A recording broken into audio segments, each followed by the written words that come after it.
Life doesn't come with a manual, but there are certain lessons that, once understood, can change everything. Imagine waking up every day feeling clearer, stronger, and more in control of your life. That's exactly what happens when you learn and apply these 20 powerful life lessons. They're not complicated ideas or distant goals. They're simple, practical steps that anyone can take right now to improve their daily experience and shape a better future. These lessons touch on everything from how you handle challenges to the habits that build real growth, the way you connect with others, and how you take care of yourself. They're about real people doing real things to get real results. As you listen, you'll discover ways to break free from old patterns, build new strengths, and move forward with purpose and confidence. Stay with this, and you'll find practical advice that you can start using immediately, plus a fresh way of thinking that makes tough days easier and good days even better. These aren't just tips, they're tools for living your life fully and without regret. Let's dive in and explore these lessons that can improve your life forever. Chapter 1. Take responsibility for everything that happens in your life. There is a moment in every person's life when something painful happens, something unfair, something unexpected. The natural instinct is to point outward. We blame the system, our upbringing, our boss, our parents, the economy, bad timing, or plain luck. This instinct is human, but it is also the exact reason most people stay stuck. They stay trapped in cycles. They claim they didn't choose, but unconsciously feed with every excuse, every blame, every refusal to take ownership. If you truly want to improve your life, not just temporarily but permanently, you must choose to take responsibility for everything that happens in your life. Not just the parts that feel comfortable, not just the moments when things go well. Everything. That's where your real power begins. Taking responsibility doesn't mean everything is your fault. It means you recognize that everything in your life is your opportunity. Your thoughts, your reactions, your decisions, your priorities. All of these shape the quality of your life more than any outside force ever will. When you take full responsibility, you stop waiting. You stop wishing. You stop assuming someone else is coming to fix it. You realize that if your life is to change, it begins with your willingness to lead it. That's the foundation of all growth. You can't move forward while blaming something behind you. The truth is, life is unpredictable. People will betray you. Opportunities will fall through. You will make mistakes. You will be misunderstood. But even when life throws what you didn't expect, your response is always yours to own. The person who blames feels powerless. The person who takes responsibility builds power. They look at setbacks and ask, "What now?" They face failures and ask, "What can I learn?" They encounter resistance and decide, "This won't break me." Responsibility is not a burden, it's freedom. It means you no longer live at the mercy of circumstance. Many people walk around carrying resentment. They replay the past. They count the ways they were wronged. But holding on to resentment is not the same as healing. You heal when you stop rehearsing pain and start rebuilding your mindset. And that can only happen when you take ownership. If someone hurt you, you still choose how long you let that pain live inside you. If something didn't work out, you still decide whether to dwell on it or grow from it. When you take responsibility, you stop feeding what drains you. You feed what strengthens you instead.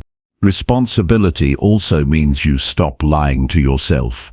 You stop pretending you don't know why you feel the way you do. You look at the truth with clarity. If you're tired, you ask what habits created that exhaustion. If you're broke, you examine your choices and patterns. If you feel stuck, You ask where you've been avoiding action. That kind of honesty is hard. It forces you to confront parts of yourself you'd rather ignore. But it's also where real transformation begins. Growth is not about blaming the old version of you. It's about facing it with maturity and deciding to rise above it. One of the most important aspects of responsibility is recognizing the power of your choices. Every day you are making decisions that shape your life, what you focus on, who you listen to, how you spend your time, what you consume, how you speak to yourself. These may seem like small moments, but they add up. A great life isn't built in a single leap. It's built in the daily choice to act in alignment with your values. And that begins by accepting that no one is making these choices for you. You also need to take responsibility for your emotions.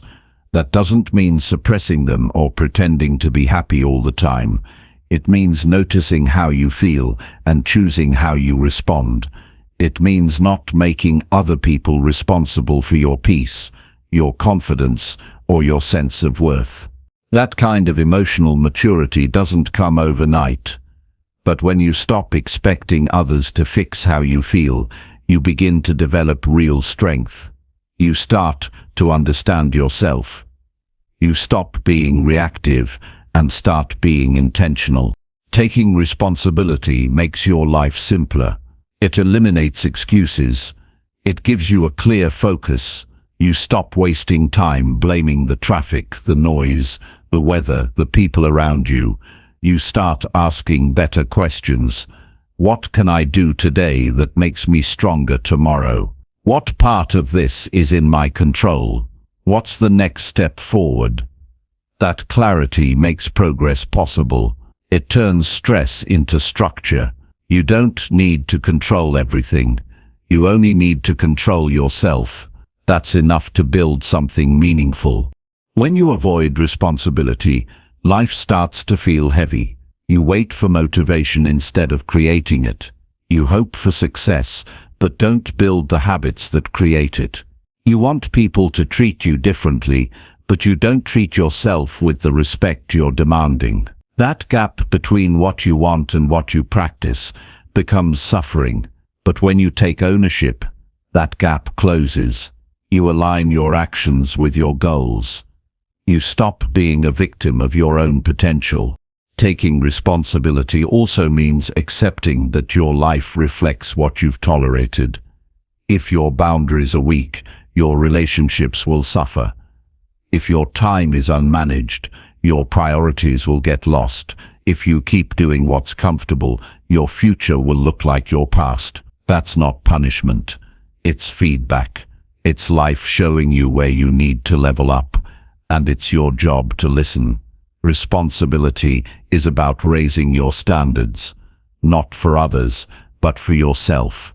You stop asking, what can I get away with, and start asking, what would the best version of me choose right now? There's a quiet confidence that comes with responsibility. You stop chasing approval because you've already accepted yourself.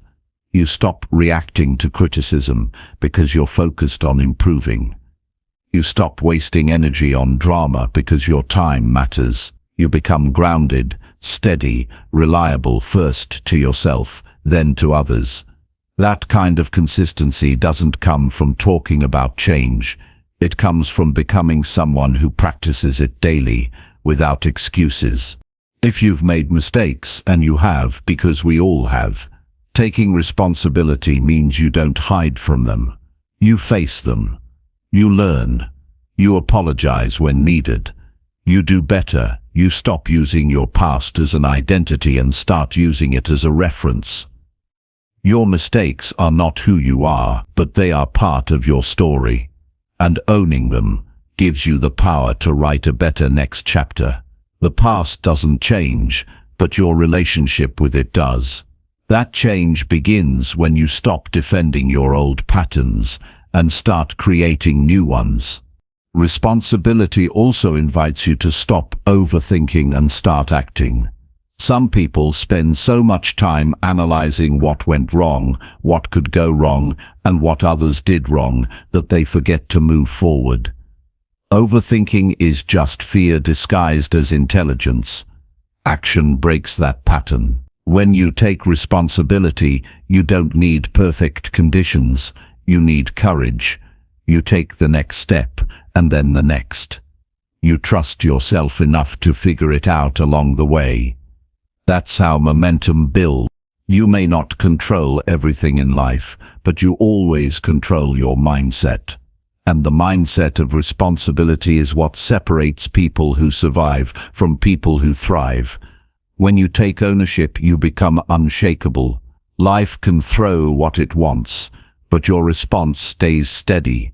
You're no longer tossed around by opinions, delays, or circumstances.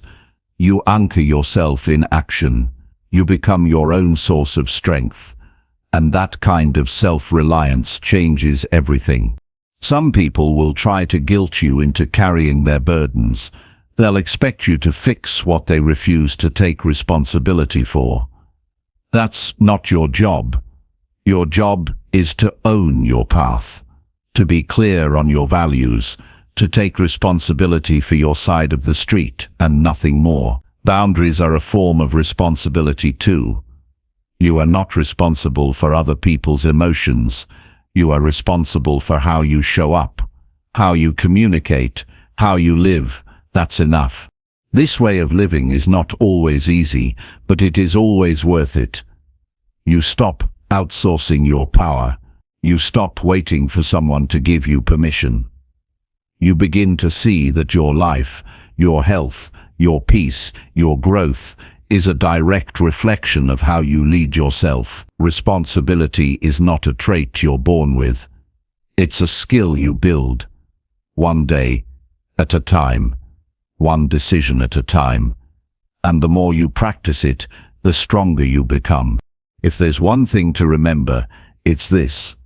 The moment you stop blaming, you start building. You start building trust in yourself. You start building habits that support your future. You start building a life that reflects your highest standards.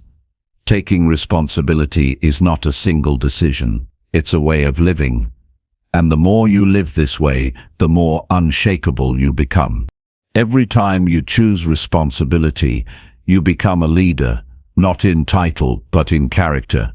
You lead yourself with clarity, discipline, and purpose. And over time, your life begins to reflect that inner shift. You stop chasing motivation. You become the kind of person who does what needs to be done, with or without it. You don't wait for the perfect plan.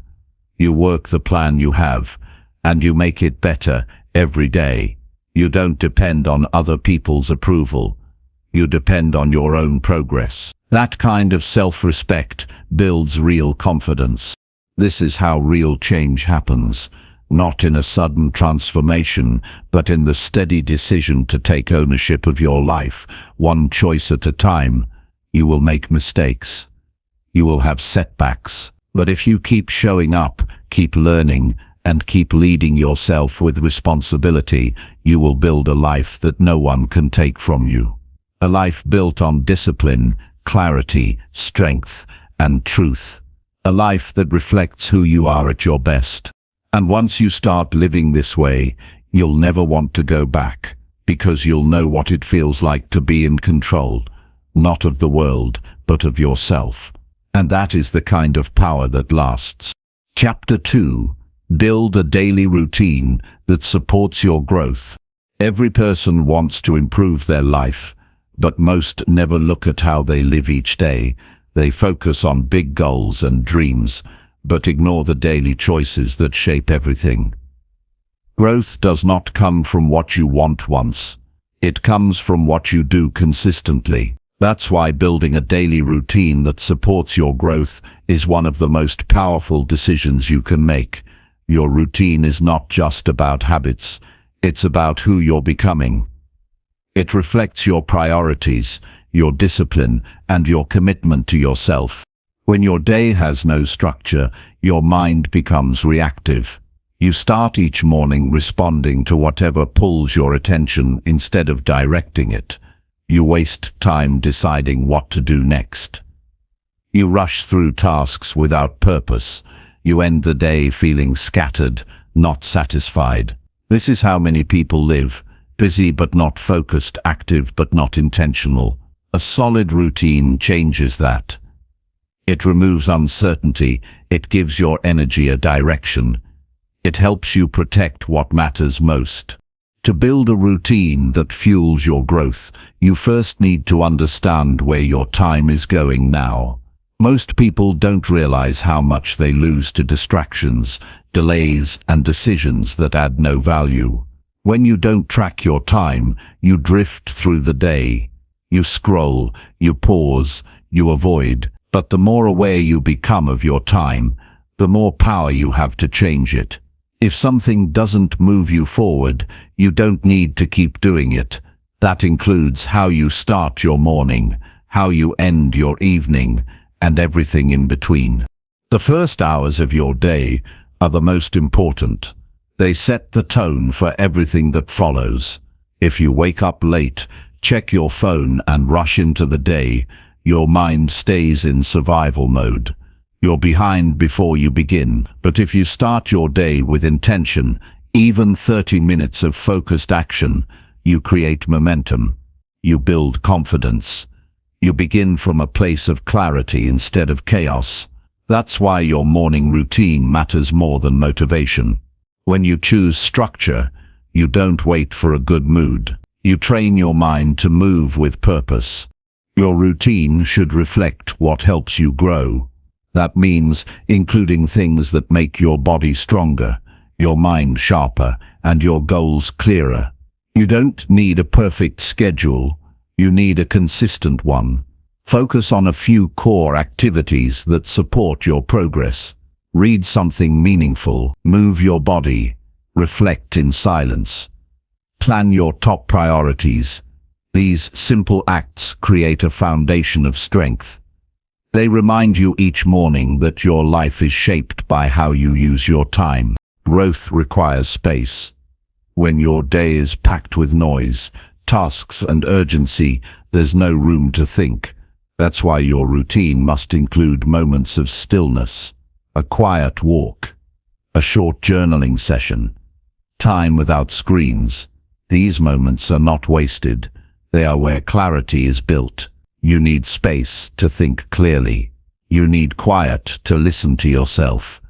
Without it, you stay caught in other people's priorities. A solid routine protects you from this. It gives you back control of your attention. There is no growth without consistency. Most people give up not because they lack ability, but because they lack patience. They try something for a few days, then stop when results don't come fast. But your routine is not about instant results. It's about steady improvement. It's about becoming the kind of person who shows up, no matter what. When you commit to your routine, you teach yourself to follow through. You stop waiting to feel ready. You act because your identity is changing. You become reliable to yourself.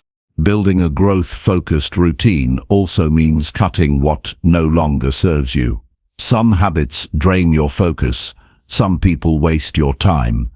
Some distractions rob you of presence. The more you grow, the less tolerance you'll have for things that don't align with your vision. That's not cold. That's clarity. You don't owe your energy to everything that asks for it. You owe it to what matters most. When your routine reflects your values, your life starts to align. You feel clearer. You move with greater direction. You don't need to overhaul your life in one day. You just need to start small and stay committed. Wake up 30 minutes earlier. Plan your next day the night before. Limit your screen time in the morning. Stretch for 10 minutes. Eat one meal without distractions. Track how your routine affects your mood, your focus, your results. Over time, these simple changes create powerful shifts.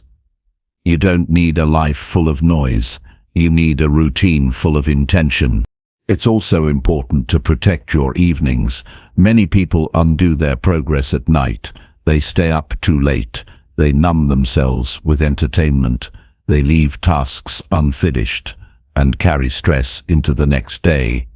A strong evening routine helps you reset. It signals to your mind that the day is closing. You reflect on what went well. You plan what matters tomorrow. You shut down the noise and prepare for rest. That's how you sleep with peace. That's how you wake up with clarity. Your routine is a mirror of your standards. If you keep saying you want to grow but keep living in chaos, the results will never change. You can't create a new life while living the same way. Growth demands structure. It demands discipline. It demands a routine that reflects your commitment. This isn't about perfection. You will miss days. You will fall off track. But you come back. You don't wait until next week. You return tomorrow. That's how you build momentum. Not through bursts of effort, but through daily return. Some people will mock your routine. They'll call it boring or strict. That doesn't matter. What matters is how you feel. Do you feel stronger? Do you feel more focused? Do you feel proud of how you spend your time? If the answer is yes, then stay the course. You're not living for approval. You're building a life that matches your values, and that will never come from pleasing others. It will only come from being aligned with yourself. Your routine must grow with you. What works today might not serve you a year from now.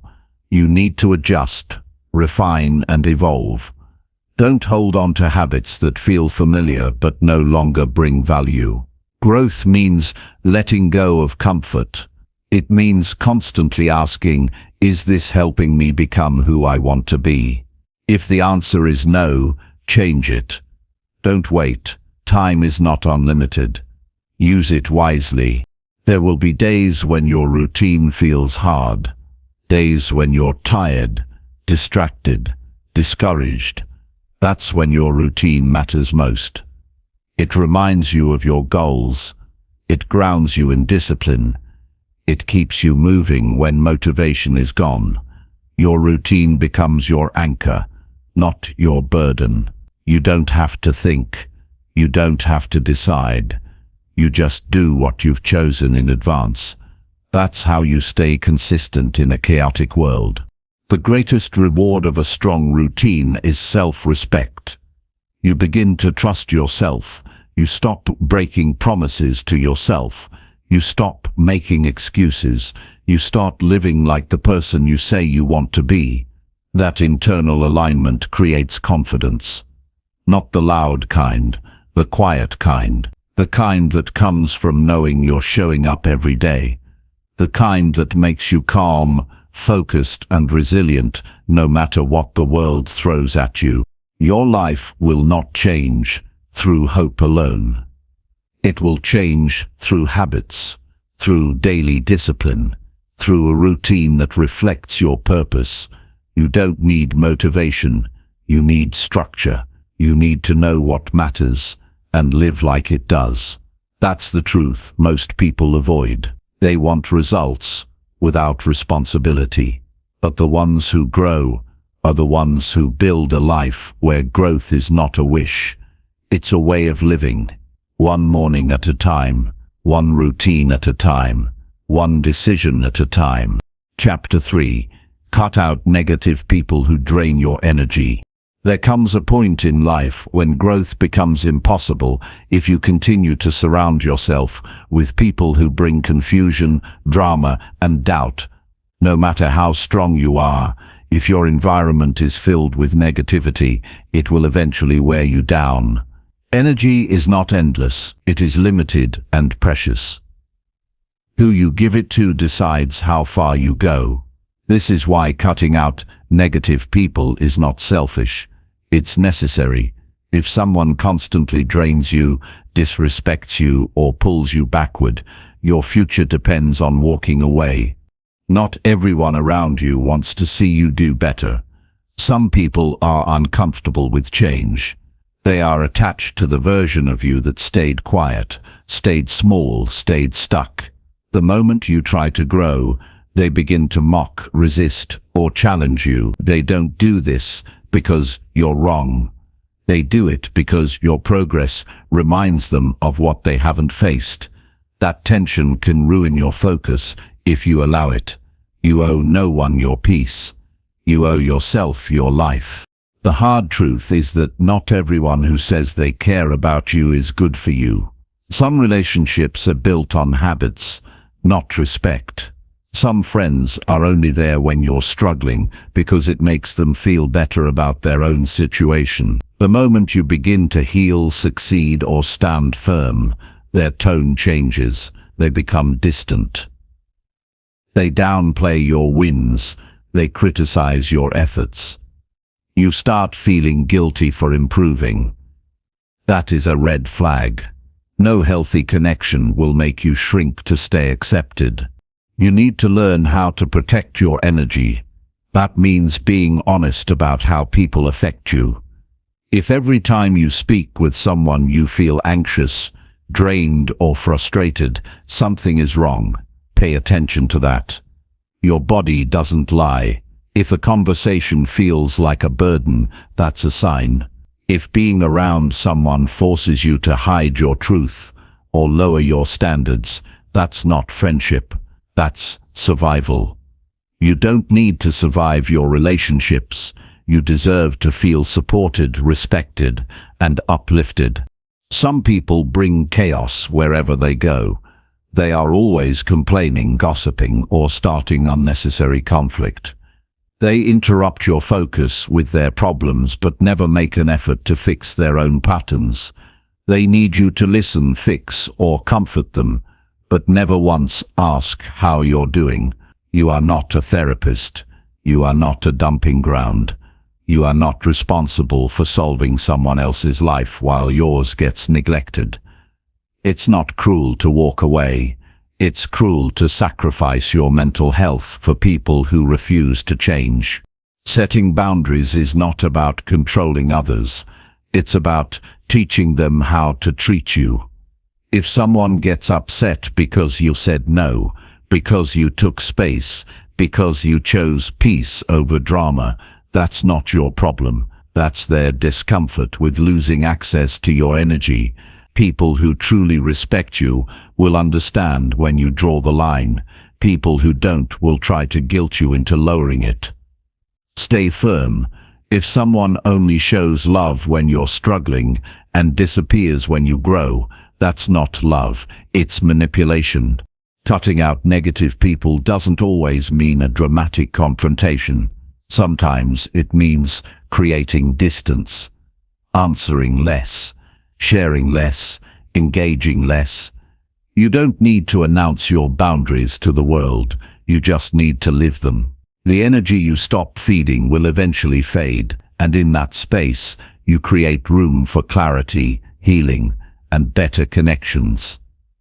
The absence of drama is not loneliness, it's relief, it's peace, it's freedom from cycles that kept you tired and distracted. There will be people who try to twist your decision. They'll say you've changed, that you've become cold, that you've forgotten where you came from. That's fine. You are not responsible for staying the same so others feel comfortable. Growth requires change. Peace requires choices. Strength requires standards. The people who truly want the best for you will grow with you. The rest will fall away. That's not rejection. That's alignment. You have to be clear about what kind of life you're building. If your vision is built on discipline, focus, and purpose, then your circle must reflect those values. You can't keep people close who joke about failure, ignore responsibility, or shame ambition. Their mindset will become your environment. Their doubts will become your noise. Their habits will affect your decisions. Surrounding yourself with people who push forward doesn't just inspire you, it keeps you accountable. Growth is not just what you do. It's who you allow around you. You don't owe explanations to people who don't value your peace. You don't need to defend your boundaries or justify your distance. Maturity means understanding that not all relationships are meant to last. Some were only meant to teach you how to protect your space. And once that lesson is learned, it's your job to apply it. Holding on to the wrong people out of guilt or history only delays the future you're trying to create. Let go with grace. Move on with clarity. If you want to grow, you have to be willing to make space. That means releasing conversations that go in circles, letting go of friends who only talk about other people, saying goodbye to people who keep score instead of showing love, refusing to engage with those who need you to dim your light to keep their ego comfortable. That kind of honesty will hurt in the short term, but in the long term, it will save your life. You will feel lighter. You will breathe deeper. You will become someone you respect. Removing negative people is not about anger, it's about alignment. You don't have to hate someone to stop speaking with them. You don't have to destroy the bridge. You simply stop crossing it. You protect your energy by protecting your access. Time is not endless. You cannot keep spending it on people who don't grow, don't listen, don't change. Their resistance to healing is not your responsibility. Your responsibility is to live with purpose, to build a life that reflects your values, to give your energy where it returns with peace, not chaos. When you step away from negativity, your mind gets quieter. You begin to think clearly. You stop rehearsing arguments in your head. You stop walking on eggshells. You stop over-explaining. That mental space opens the door to creativity, discipline, and progress. You begin to attract better relationships. Not because you're lucky, but because your standards created the space for them. Growth happens when you stop feeding what drains you and start nourishing what fuels you. The strongest people you'll meet are not the loudest. They're the ones who choose their peace over approval, who walk away from noise without a fight, who say no without guilt, who protect their focus even if it means being misunderstood. That kind of strength is built by facing hard truths, by admitting that some connections are no longer right, by choosing self-respect over comfort, and by remembering that you don't need many people around you, you just need the right ones. If someone makes you question your worth, belittle your goals, or constantly bring negativity into your life, that is not someone you need to keep close.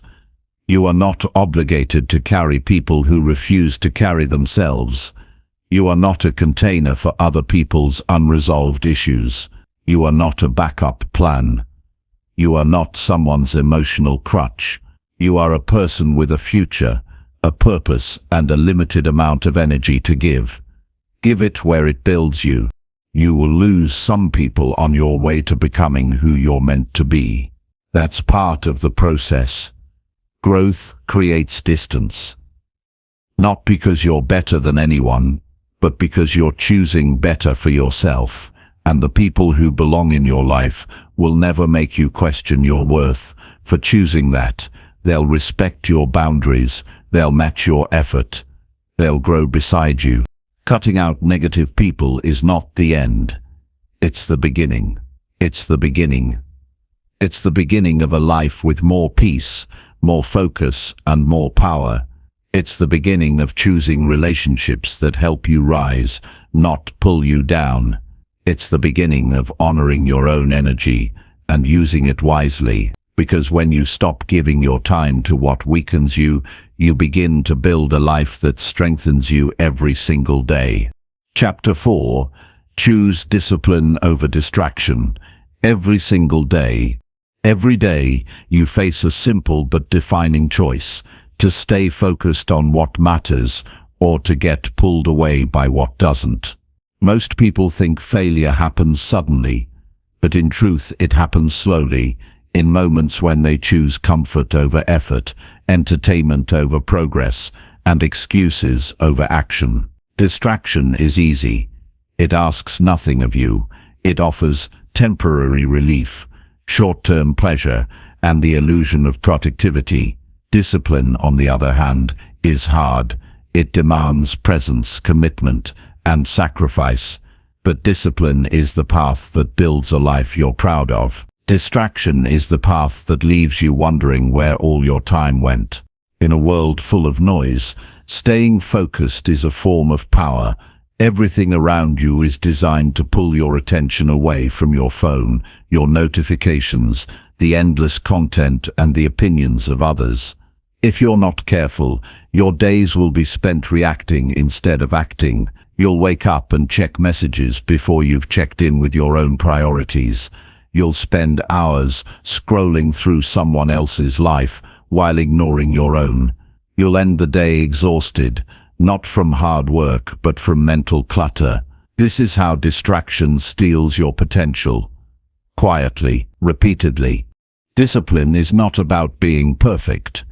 It's about choosing what matters, even when you don't feel like it. It's waking up early because you said you would. It's finishing the task because your future depends on it. It's saying no to comfort when progress is calling. You don't need more time, you need fewer excuses. Every time you say, "I'll do it later," you trade a better future for a moment of relief, and that trade, made over and over, becomes a life of regret. The difference between those who grow and those who stay stuck is rarely talent. It's consistency. It's the ability to do the hard thing, especially when it's boring, inconvenient, or uncomfortable. The truth is, progress is not always exciting. Some days it's repetitive. Some days it feels invisible. But those are the days that separate those who dream from those who execute. Discipline doesn't just build skills, it builds self-respect. The more you keep your word to yourself, the stronger your belief in yourself becomes. Distraction feeds your impulses. Discipline builds your identity. When you constantly give in to what feels good now, you lose control of your life. You start living on autopilot, but when you stay focused on what you value most, you begin to feel in charge again. You no longer need to chase motivation. You become the kind of person who acts with or without it. This shift in identity is where real change begins. You stop saying, "I'll try," and you start living like someone who follows through. You have to build a system that supports your discipline. Willpower alone is not enough. If your environment is full of distractions, your discipline will suffer. Remove what pulls you away. Set clear times for deep work. Turn off notifications. Keep your phone out of sight. Start your day with focus, not noise. You don't need a perfect schedule. You need a consistent one. The fewer decisions you leave to chance, the easier it becomes to stay disciplined. When your structure is clear, your mind becomes calm. Discipline also means being honest about what's holding you back. If you spend hours doing tasks that don't align with your goals, that's not work, that's avoidance. If you stay busy just to feel productive, you're avoiding what truly matters. It takes courage to admit that you're distracting yourself from the real work. But that honesty is the first step to taking control. You don't need to do more. You need to focus better. Eliminate the noise. Prioritize the important. Create before you consume. Act before you analyze. Every distraction has a cost. Time lost to mindless scrolling, unfinished tasks, and constant interruptions adds up.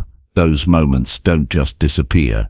They become days, weeks, and eventually years of unrealized potential.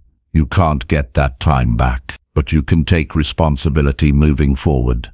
Start by creating clear rules for yourself. No screens during deep work. One task at a time. Start small, finish strong. Build systems that protect your focus, not sabotage it. The results may not come overnight, but they will come. Discipline is also about what you say no to. You can't do everything. You can't be everywhere.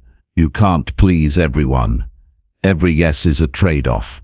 If you say yes to every invitation, every distraction, every impulse, you say no to your own progress. The people who succeed are not superhuman. They're just clear on what they're building, and they protect it ruthlessly. That clarity gives them strength. They are not driven by how they feel. They are driven by what they value. To choose discipline over distraction is to live with intention. It means you're no longer waiting for the perfect time. You use the time you have. You stop blaming circumstances. You take control of your reactions. You do the work whether it's exciting or not. That's how you build momentum, not by doing more, by doing what matters consistently. Each day you choose discipline. You build a life that gets closer to the one you deserve. You must also learn how to manage your energy. Discipline is not about burning out. It's about working with rhythm. Know when you're most focused and schedule your hardest work then. Take real breaks, not ones filled with distractions. Rest is not a waste. It's fuel, but rest is not the same as escaping. Scrolling endlessly, numbing out and zoning out are not rest. They're delays. Real rest is intentional. Real rest prepares you to return stronger. Discipline includes rest, because growth requires recovery. There will be moments when you slip, when distraction wins. That doesn't mean you failed. It means you're human. What matters most is how quickly you return. One off day does not erase your progress, but ignoring your patterns will track what pulls you away. Study yourself, learn your triggers, then build guardrails. Discipline is not about being harsh. It's about being aware. It's about noticing when you're drifting and correcting your course. The sooner you return, the faster you rise. You have to want progress more than you want comfort.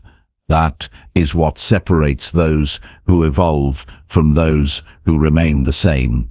There will always be something easier to do, something more entertaining, something that requires less effort. But the people who create real change in their lives are the ones who choose to sit down and do the work anyway.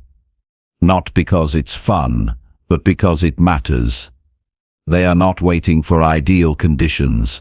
They are creating them, one disciplined action at a time. Every goal, every transformation, every breakthrough is the result of daily choices. Not big declarations, not random motivation, just small, repeated, disciplined action. That's the truth most people ignore. They look for secrets, shortcuts, or new strategies. But the answer is always the same. Focus on what matters. Cut out what doesn't. Repeat it every single day. Over time, that repetition becomes identity. That identity creates results, and those results change everything. You don't need to be extreme. You need to be consistent. A focused hour every day builds more than a scattered week. A single task done well outperforms 10 unfinished ones. Start small. Be patient. Build slowly. And when distractions try to pull you off track, remember why you started. That purpose is stronger than any impulse. Let it guide you. You are not here to waste time. You are not here to scroll through life while your goals sit on hold. You are here to build, to grow, to lead yourself forward. That requires discipline. Not for a day, not for a week, but for a lifetime. Not because it's easy, but because it's worth it. Every day you choose discipline over distraction. You take one more step toward the life you were meant to live. Keep stepping. Keep showing up. Keep choosing what matters. That is how you win. Chapter 5. Speak honestly, even when the truth is hard. There are few things more powerful than telling the truth.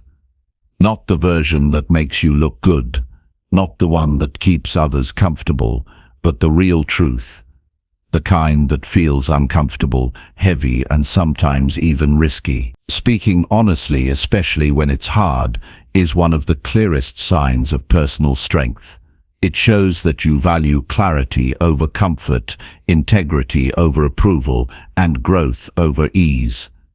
Most people avoid hard conversations because they fear what might happen, but avoiding the truth never protects you. It only delays what's necessary, and over time that silence builds confusion, resentment, and distance, both within yourself and between you and others. When you withhold what you really think, you lose alignment with your own values. You begin to filter yourself, adjust your words, and water down your beliefs just to avoid tension.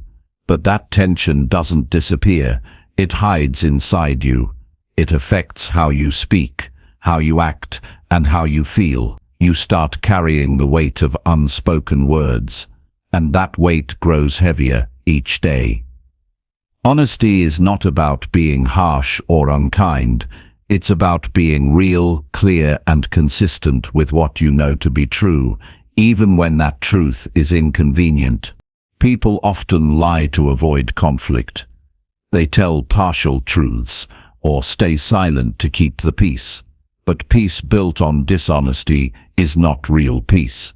It's a performance, and over time, that performance breaks you. You begin to doubt yourself. You feel anxious in conversations. You second-guess every word. You wonder if people truly know you, or just the version of you that's easier to accept. Speaking honestly may shake things at first, but it creates a foundation you can stand on. It gives you the strength of being seen, heard, and understood as you really are. Telling the truth also helps you grow. When you speak honestly, you're forced to confront your own thinking. You become more aware of your feelings, your boundaries, and your responsibilities. You stop pretending that everything is fine when it's not. You stop carrying emotions that don't belong to you. You speak up when something is unfair. You say what you need instead of hoping others guess it. That level of self-respect creates clarity. It allows you to stop settling for what feels safe and start building what feels right. Sometimes honesty means admitting when you're wrong. That's not weakness, that's courage. It takes strength to look someone in the eye and own your mistakes, to apologize with sincerity, to admit you acted out of fear, ego, or emotion. But when you do that, you grow. You show that your character is more important than your pride. You give others permission to do the same. Real connection isn't built on perfection, it's built on truth, trust, and the willingness to face hard things together. Other times, speaking the truth means telling someone something they might not want to hear, that they're being unfair, that they crossed a boundary, that their choices are harming themselves or others. These conversations feel risky. You may fear losing the relationship, creating tension, or being misunderstood. But silence allows damage to grow. Truth, even when uncomfortable, can stop the cycle. It can invite change. It can bring healing. The people who care about growth will respect you for your honesty. The ones who don't were never meant to stay. Honesty also builds clarity in your own life. When you tell the truth about how you feel, what you want, and what you stand for, you stop wasting time. You no longer agree to things out of guilt. You no longer say yes when you mean no. You stop over-explaining or pleasing just to be liked. Your words match your values. Your actions match your beliefs. That alignment creates confidence. You don't have to remember what mask you wore. You just live from your truth, even when it's uncomfortable. One of the hardest truths to speak is the one you need to say to yourself. To admit when you've been avoiding action. To accept that you've allowed fear to hold you back. To recognize when you've betrayed your own values. Just to be accepted. That internal honesty is the starting point of real change. It allows you to stop pretending. It forces you to make different choices. You stop asking for pity. You start demanding better from yourself. That's where self-respect is built, not in perfection, but in truth. It's also important to understand that truth doesn't always mean speaking up right away. Sometimes you need to sit with your thoughts, get clear on what you feel, choose your words with care. Honesty is not an excuse to be reckless with your speech. It's a responsibility. The goal is not to hurt, embarrass, or blame. The goal is to bring clarity, resolve tension, and invite understanding. Speak clearly. Speak calmly. Speak with purpose. That is what makes the truth powerful. Not just the words, but the intention behind them. You will lose some people when you start speaking honestly. The ones who benefited from your silence will not like your voice. The ones who manipulated your guilt will not like your boundaries. The ones who controlled you with expectations will not like your freedom. That's okay. You are not here to live quietly inside someone else's idea of who you should be. You are here to live fully, truthfully, and without apology. The right people will not fear your truth. They will value it. And speaking honestly every day is not easy. It requires emotional strength. It demands discipline. You will feel nervous. You will be tempted to avoid, delay, or sugarcoat. But the longer you delay the truth, the harder it becomes to face. Start small. Say what you mean in conversations. Admit when something feels off. Ask the questions you've been avoiding. Let your words reflect your values. With time, it becomes easier. You become more confident. Your relationships become more real. Honesty doesn't guarantee that others will respond well. Some people will react defensively. Some won't listen. Some will push back. But you are not responsible for their response. You are responsible for speaking with clarity and respect. Your truth deserves to be heard, even if it makes others uncomfortable, even if it challenges what they believe. Truth is not always pleasant, but it is always necessary. Without it, trust dies. Without it, progress stops. In every area of life, work, relationships, self-development, honesty is what creates real growth. If you want a better life, you must stop lying to keep the peace. Stop hiding to avoid conflict. Stop editing yourself to fit in. Speak from a place of truth. Let your words reflect who you are. Let your honesty guide your decisions. Let it protect your peace. You don't need to say everything, but what you do say should be real. The most powerful version of you is the one who speaks the truth with strength and grace. Not just when it's easy, but especially when it's hard. That version of you doesn't hide behind silence, doesn't shrink in fear, doesn't twist words to fit in. That version stands tall, speaks clearly, and trusts that truth is always the right choice, even when it's uncomfortable. Because over time, that kind of honesty builds a life of depth, strength, and self-respect. And that is a life worth building every single day. Chapter 6. Set clear goals and work on them daily. Your life will not improve by accident. It will not change by luck or by waiting for the right time. The people who create meaningful success are the ones who decide exactly what they want and then commit to it without excuse. Vague hopes create vague results, but when your goals are clear and your actions are consistent, progress becomes inevitable. The reason most people stay stuck is not because they lack talent or time. It's because they haven't made their direction specific. They say they want a better life, but they haven't defined what that means. They want to feel motivated, but they don't know what they're moving toward. When you set clear goals, you give your mind a target. When you work on them daily, you create momentum. You must decide what matters to you.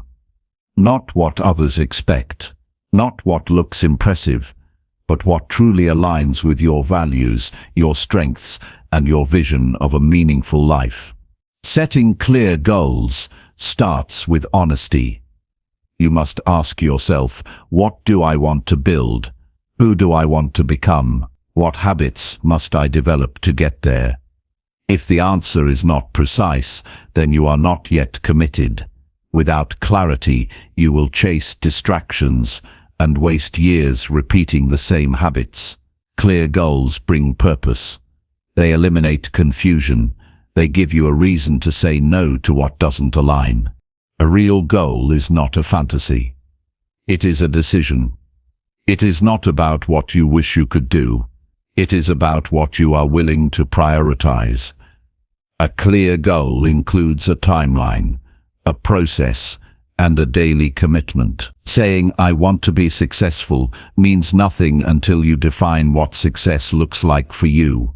Is it mastering a skill?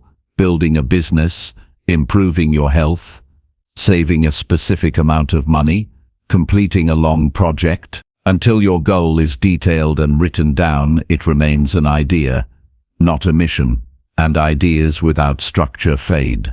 When you wake up with no goal, the world decides how you spend your time. You answer messages all day. You chase urgent problems. You move from one task to the next, without a sense of purpose. But when you wake up knowing exactly what you're working toward, your day has structure, your focus sharpens, you stop being busy and start being effective. Clear goals protect your energy. They tell you what matters and what doesn't.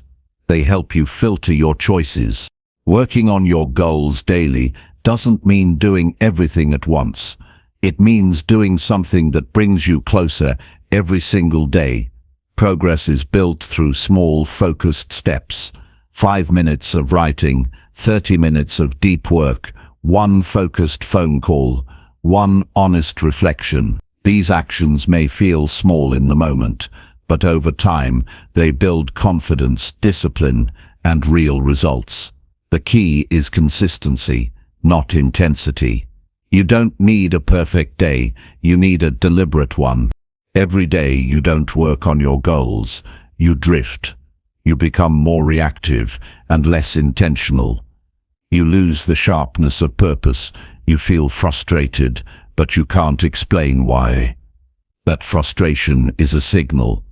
It's your inner voice reminding you that you're not honoring your potential. And the only way to fix it is through action. You don't need to wait for motivation. You need to act even when motivation is low. That's how discipline is built. And discipline builds freedom. When your goals are clear, distractions become obvious. You start to notice which habits waste your time. You recognize which people drain your focus.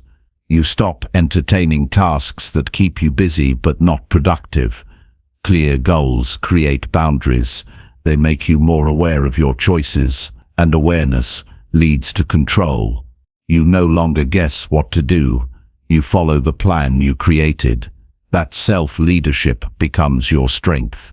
It's also important to track your progress. What you measure, you improve. Write down what you did each day. Note what worked and what didn't. Reflect on your habits. Adjust your approach when needed. A clear goal with no feedback creates stagnation, But when you check in regularly, you stay aligned, you learn faster, you correct mistakes early. You build momentum. Success is not found in massive change, it's found in small changes made often. Some days will feel slow. Progress will seem invisible. You'll wonder if the work matters, but that's where most people give up.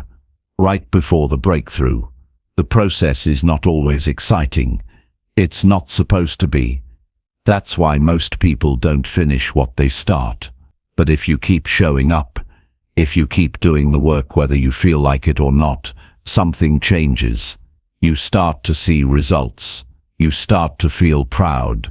Not just of what you've built, but of who you've become. Your goals are not just tasks to complete. They are commitments to yourself. They are promises to your future. When you ignore them, you weaken your trust in yourself. You begin to doubt your own ability to follow through. But when you act daily, even in small ways, you strengthen that trust. You become someone who does what they say. That integrity builds quiet confidence. You stop needing approval. You stop chasing shortcuts. You know your progress is real. You must also be flexible. Goals evolve. Life changes. What mattered to you 6 months ago may not matter now. That's not failure. That's growth. Adjust your goals as your understanding deepens. But don't abandon them just because it gets hard. Difficulty is part of the journey. Resistance means you're moving forward. Use it. Let it sharpen your focus. Don't share every goal with people who don't share your vision. Not everyone needs to understand what you're building. Some people won't support you. Some will doubt you. Some will mock your effort. That doesn't matter. You are not doing this for approval. You are doing it because you know what kind of life you want, and that life is built by action, not opinions. You don't need perfect conditions. You need clarity and commitment. You don't need to feel ready. You need to begin. Every great outcome started with a simple decision. I will do this. Not tomorrow. Not next month. Now, start where you are. Use what you have. Do what you can. And then repeat it tomorrow. Your goals will shape your habits. Your habits will shape your days. Your days will shape your future. If you want a better life, you must become someone who works toward it, deliberately and consistently. That work is not glamorous.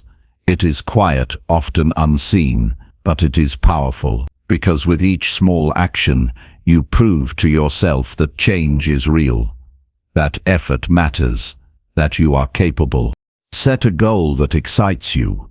Break it into steps. Schedule your actions. Track your effort. Remove what distracts you. Adjust when needed.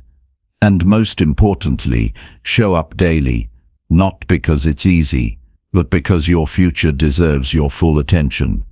Because your life is your responsibility. Because your dreams are waiting to be built, not wished for, not talked about, but built one step at a time. That is how progress happens. That is how goals are reached. That is how lives are changed. Chapter 7. Learn to say no without feeling any guilt. One of the most important skills you can ever learn is the ability to say no. Not with anger, not with fear, but with calm, clear, unapologetic strength. The inability to say no is one of the main reasons people feel overwhelmed, exhausted, and disconnected from themselves. They agree to things they don't want to do. They accept invitations they don't enjoy. They say yes when every part of them is screaming no. And they do it not because they care, but because they fear being judged, rejected, or seen as selfish. That fear leads to guilt. But guilt is not proof that you've done something wrong. Often it's a sign that you're finally starting to put yourself first in a world that taught you to please everyone else. Saying no does not make you rude. It does not make you cold. It does not make you unkind. It makes you honest. It means you respect your own time, your energy, your priorities, and your peace. You cannot build a life that fulfills you while constantly betraying yourself to keep others comfortable.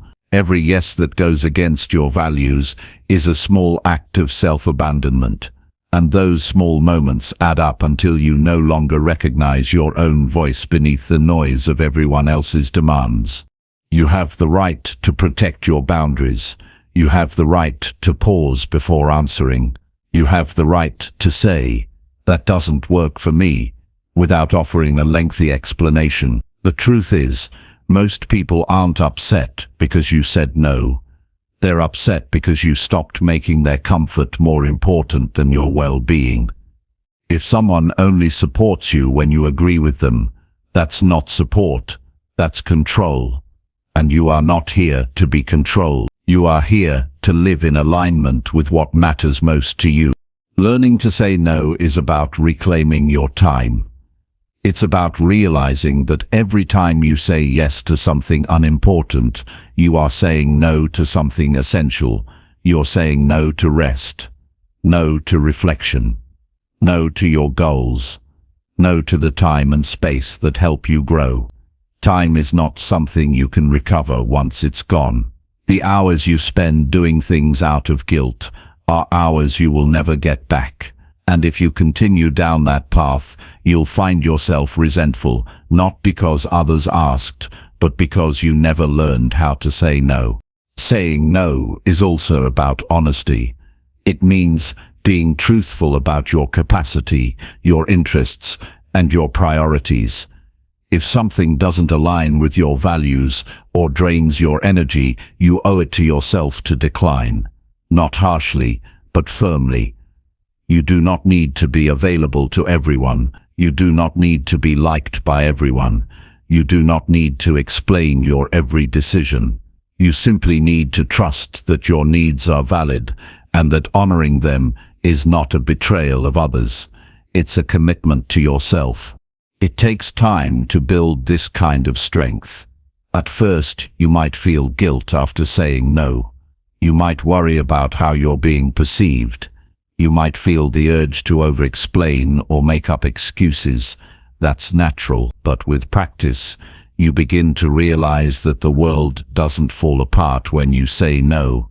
People adjust, they move on, and the ones who truly respect you will still be there. The guilt fades, and in its place comes something stronger: clarity, peace, and self-trust. You cannot grow if you are constantly stuck in the habit of saying yes to everything. You cannot focus if your schedule is filled with obligations you accepted out of guilt.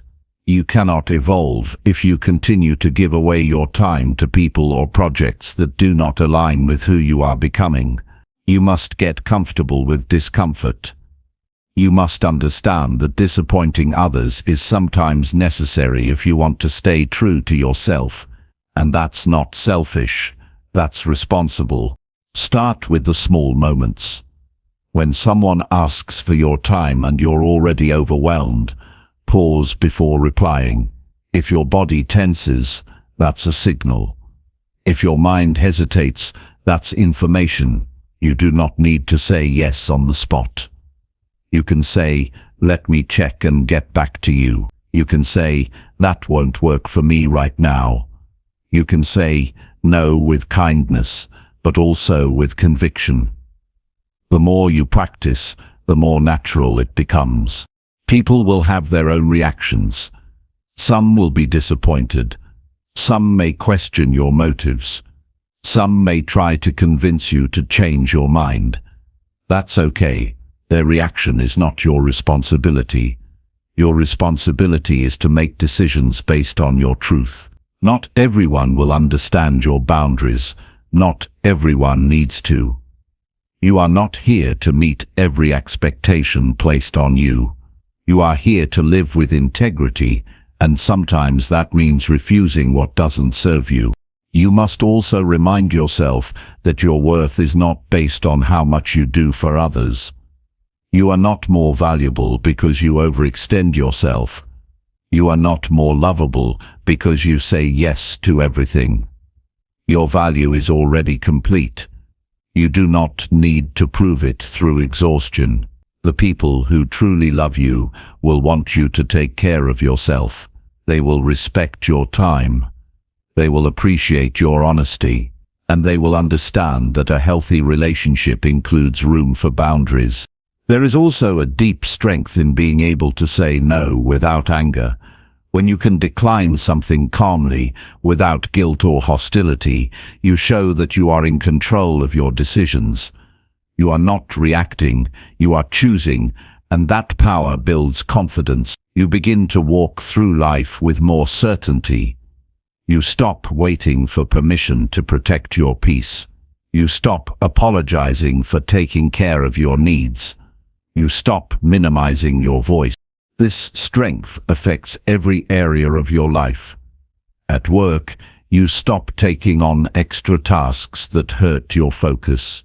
In relationships, you stop tolerating disrespect or emotional manipulation. In your personal life, you make room for rest, reflection, and joy. You no longer live in reaction to others. You live from intention. And that shift changes everything. You start showing up with more energy, more presence, and more purpose, not because you're doing more, but because you're doing what truly matters. The freedom that comes from saying no is quiet but powerful. It's the freedom to design your own schedule, the freedom to protect your mental space, the freedom to say yes to things that genuinely matter, and that freedom begins with one decision: to stop apologizing for your boundaries and to start honoring them. There is no need to defend your no. There is no need to wrap it in guilt. You are not rejecting people. You are protecting your priorities, and you can do that with love, with calm, and with clarity. The more you do it, the more you realize that saying no is not about shutting people out. It's about letting the right things in. It's about giving your energy to what builds you, not what drains you. And it's about finally giving yourself the permission to live fully, freely, and without guilt. Chapter 8. Fix your sleep and wake up with purpose. The way you sleep affects everything in your life. Your thoughts, your mood, your energy, your decisions, they all rise or fall depending on how well you rest. Yet, most people treat sleep like an afterthought. They stay up late doing things that don't matter and wake up tired, dragging themselves into a day that feels like a burden. They don't see sleep as a tool for building a better life. They treat it like a break from life, not part of it. But sleep is not just rest. It's recovery. It's a reset button. It's a chance for your body and mind to rebuild so you can return stronger. Without good sleep, no plan will stick, no habit will last, and no goal will feel within reach. The world constantly pulls you to stay up longer, keep scrolling, keep working, or keep consuming. You convince yourself that another hour won't hurt. But it always catches up with you. The lack of sleep weakens your ability to focus, drains your willpower, and blurs your thinking. You can't show up fully in your life when your body is running on empty. You may push through for a while, but eventually the exhaustion shows in your decisions, your relationships, and your mindset. That's why fixing your sleep is not just a health habit, it's a commitment to yourself. Waking up with purpose begins the night before. Your morning starts when you decide to shut down, unplug, and give yourself the rest you deserve.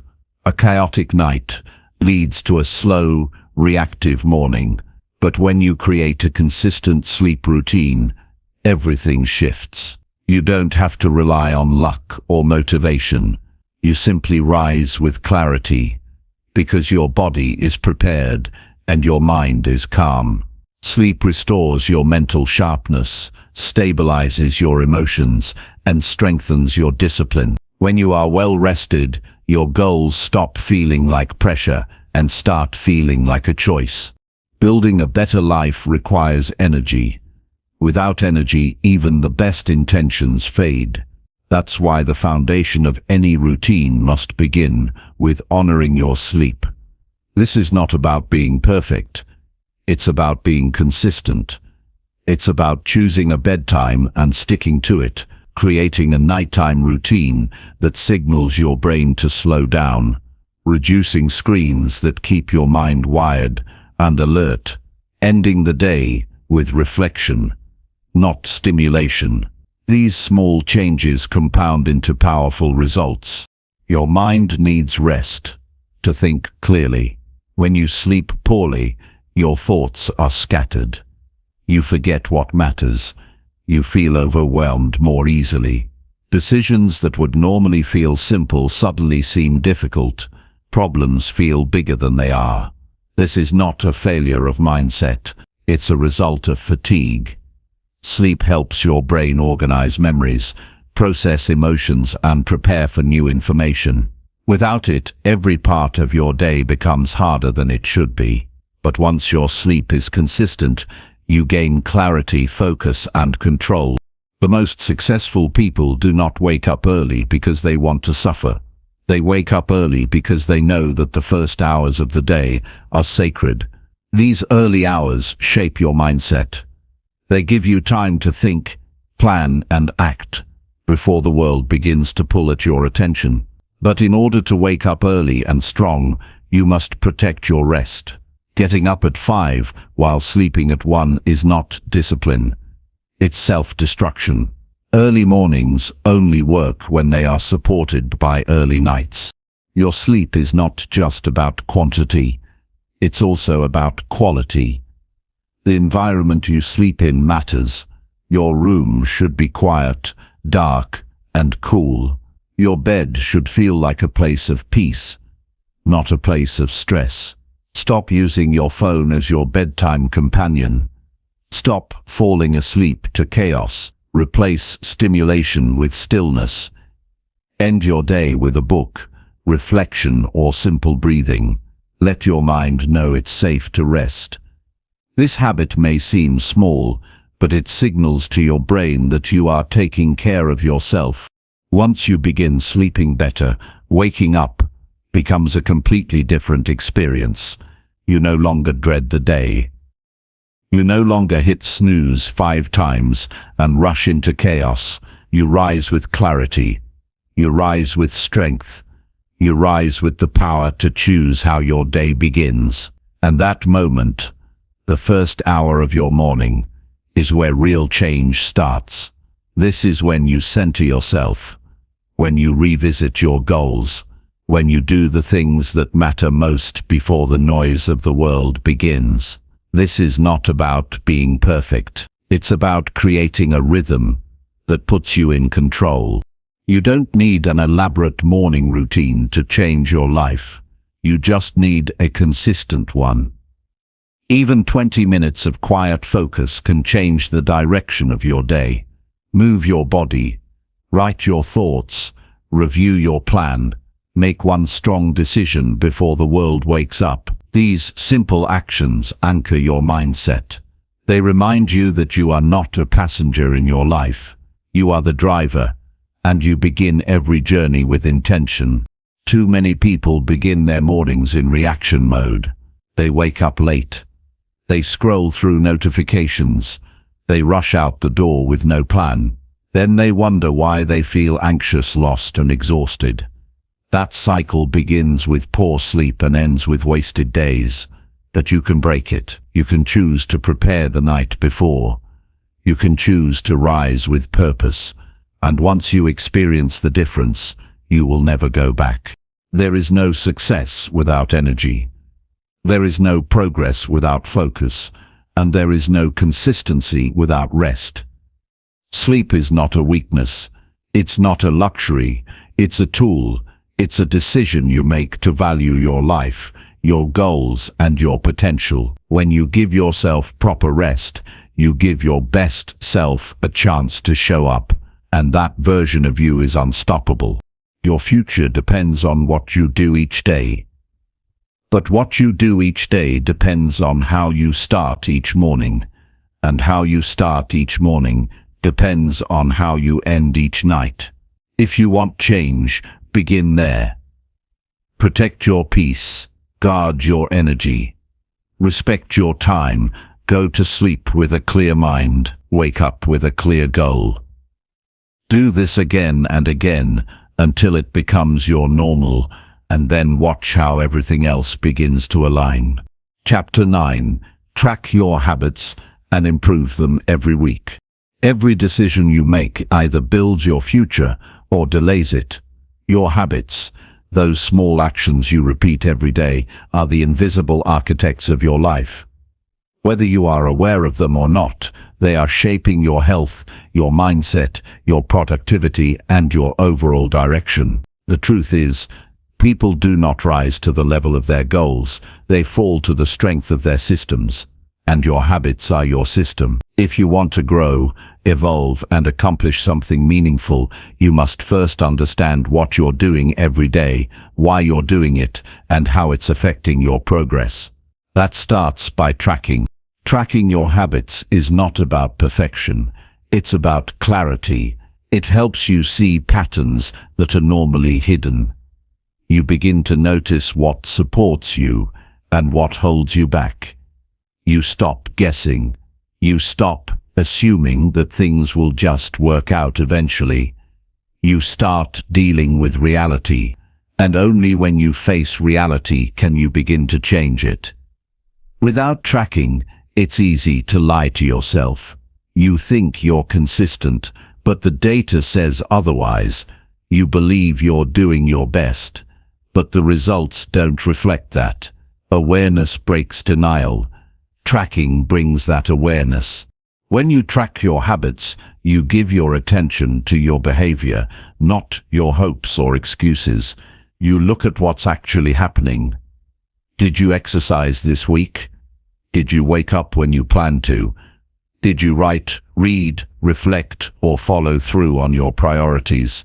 These questions demand honesty, and that honesty makes you powerful, not ashamed. Because once you're honest about your habits, you can begin to adjust them, not someday but today. Improvement is not about making a huge change once.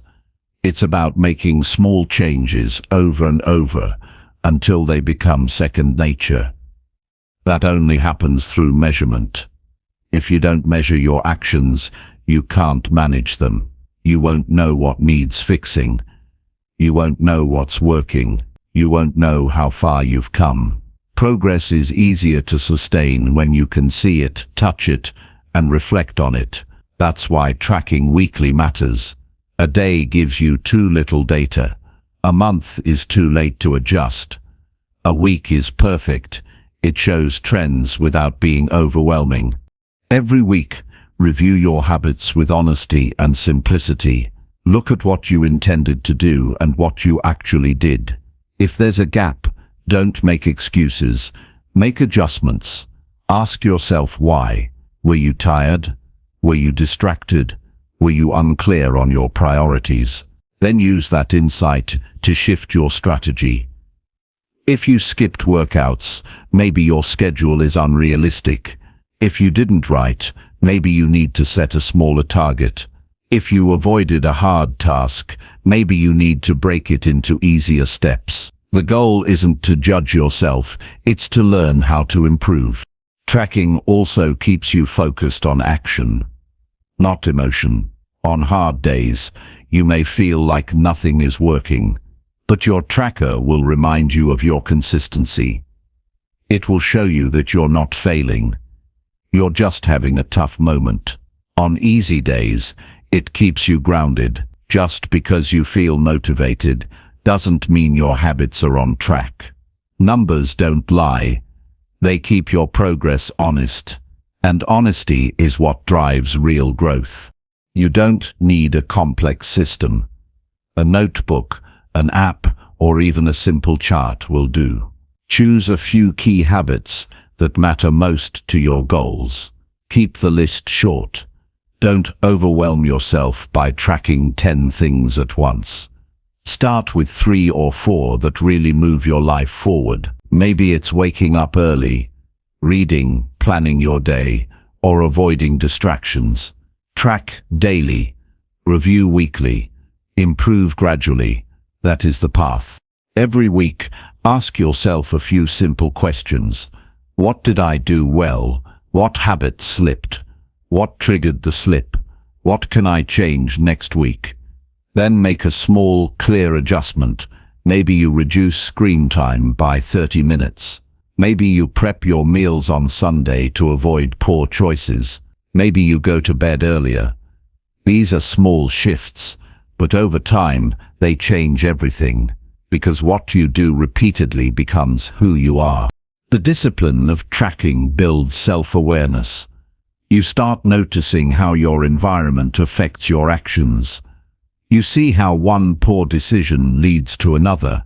You discover which time of day you're most productive. You find out what helps you stay focused. This insight gives you leverage. It helps you remove friction. It helps you build habits that stick, not through willpower but through design. You stop trying harder and start setting up systems that make doing the right thing easier.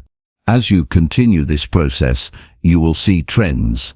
Maybe you're consistent for 4 days, but lose momentum on weekends. Maybe your energy drops in the afternoon. Maybe certain people or situations derail your focus. Tracking reveals these truths, and these truths help you prepare. You no longer hope you'll stay consistent. You plan for it. You create strategies. You build routines around your real life, not an ideal one. That's what makes habits sustainable. It's important to understand that improvement is not linear. Some weeks you will grow faster, others will feel slow. That's okay. The goal is not perfection. The goal is progress, and progress is built when you keep showing up, even when results seem invisible. That's why tracking helps. It proves that the work matters, even when the rewards are delayed. You may not see massive change in a week, but look back after a month, after 3 months, after 6, and you'll realize how far you've come. That's the power of steady, measured improvement. There's also a deeper reward that comes from tracking your habits. You begin to trust yourself.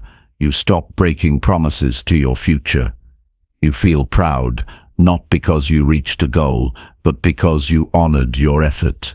That pride builds confidence, and confidence makes future habits easier to stick with. You stop needing outside validation. You have proof, real, visible, personal proof that you are growing. This level of discipline will affect every part of your life. Your work becomes more focused. Your mind becomes clearer. Your relationships become healthier. Why? Because you are no longer living on autopilot. You are living with intention. You are acting on what matters. You are building habits that support the life you actually want, and you are doing it with awareness, clarity, and responsibility. You will never regret tracking your habits. You will only regret the time you spent drifting, unaware of what was holding you back. Awareness is the first step. Discipline is the second. Consistency is the third. When you combine all three, change becomes a natural outcome, not something you hope for, something you create, week by week, day by day, decision by decision. This is not just about building better habits. It's about becoming a stronger, clearer version of yourself, one step at a time. Chapter 10. Control your reactions instead of blaming the world. Life will never give you full control over what happens, but it will always give you control over how you respond. The world is unpredictable. People will disappoint you. Plans will fall apart. Obstacles will show up without warning. But none of that can define your life unless you let it. Most people spend their energy blaming the world for how they feel, reacting to every inconvenience, and waiting for things outside of themselves to change before they decide to be calm or take action. But real strength is built when you take full ownership of your reactions. You don't control the traffic, but you control your patience. You don't control someone's attitude, but you control how you engage with them. You don't control the past, but you control the story you continue to tell yourself about it. This kind of self-control is not about suppressing emotions. It's about choosing not to let emotions dictate your behavior. Every time something upsets you, there is a small gap between the trigger and your reaction. In that gap lies the most powerful choice you can ever make. You can lash out, complain, or withdraw, or you can pause, breathe, observe, and respond with intention. That pause is not weakness. That pause is self-respect. It's what separates people who are always in conflict from those who move through life with clarity. The more you blame the world, the more powerless you feel. But when you begin to own your response, you realize how much influence you actually have over your experience of life. Blaming removes responsibility. It's easier to say, "I'm like this because of them," or "I failed because of that situation." It takes the pressure off you, but it also takes the power away from you. You hand over control of your life to things you can't change. And the more you do that, the more stuck you feel. Growth doesn't happen in blame. It happens in ownership. It begins the moment you decide to stop pointing outward and start looking inward. Not because you're at fault for everything, but because you are responsible for how you carry it forward. People will treat you unfairly. That's reality. But how you respond shapes whether that moment breaks you or builds you. When you react impulsively, you often create more damage than the original problem. You say things you regret. You act out of anger. You shut down and isolate. But when you respond from a grounded place, you stay in control of the moment. You don't let temporary emotions create long-term consequences. You stay rooted in your values rather than pulled by your emotions. Emotional discipline is not about being robotic. It's about being deliberate. It's the ability to feel fully without being ruled by what you feel. It means recognizing when you're triggered and choosing not to add fuel to the fire. You don't deny the feeling, but you direct it. You use it to understand yourself better. You ask, "Why am I reacting this way?" instead of immediately acting on it. That question alone can stop you from making the wrong move. It creates space between emotion and reaction, and in that space is wisdom. It's easy to believe that your environment determines your peace, but peace is not found in perfect conditions. It's found in how you manage yourself under pressure. Some people have everything but still live in conflict because they haven't learned to regulate themselves. Others have little, but they carry peace within them because they refuse to let outer chaos define their inner state. That kind of peace comes from the decision to stay calm when it would be easier to blame, from the discipline to respond with reason when your emotions want to explode. That's not something you're born with. That's something you train every day. You train it by catching yourself in moments of stress. When someone cuts you off in traffic, when a colleague speaks to you disrespectfully, when a plan falls apart, these are your training grounds. Instead of reacting blindly, notice what's happening in your body. Your heart races, your muscles tense, your thoughts speed up. Don't resist it, just observe. Then choose your response. It may be silence. It may be a calm conversation. It may be walking away. Whatever it is, choose it from clarity, not from chaos. Every moment you choose a calm response, you strengthen your self-control. You begin to trust yourself more. You stop fearing your emotions because you know they don't control you. That trust is power. It gives you stability even when life feels unstable. And with that stability, you can lead better, love better, work better, and live better, because you're no longer at the mercy of what the world throws at you. You're guided by your own principles, not your temporary emotions. People often say, "That's just how I am." But that's not true. That's just how you've trained yourself to be. You can train a different way. You can train yourself to pause before reacting, to choose understanding over assumption, to use frustration as a signal rather than a weapon. These are not small changes. They reshape your entire life, because your reaction in one moment can change the direction of everything that follows. A calm word can stop an argument. A patient response can save a relationship. A grounded decision can open new doors. You won't always get it right. There will be moments when you react poorly, when your emotions get the better of you. That's part of the process. The key is not perfection, it's progress. When you fall short, don't justify it. Reflect on it. Ask yourself what triggered it. Learn from it, then adjust. That's how you build emotional strength, not by pretending you're unaffected, but by choosing to grow every time you're tested. The world does not owe you fairness. People will not always act with kindness. Life will bring pressure, but none of that has to steal your power unless you let it. You can be the kind of person who stays centered in chaos, who listens when others shout, who responds with calm when others react with fear. That kind of presence changes everything. It earns respect. It builds trust.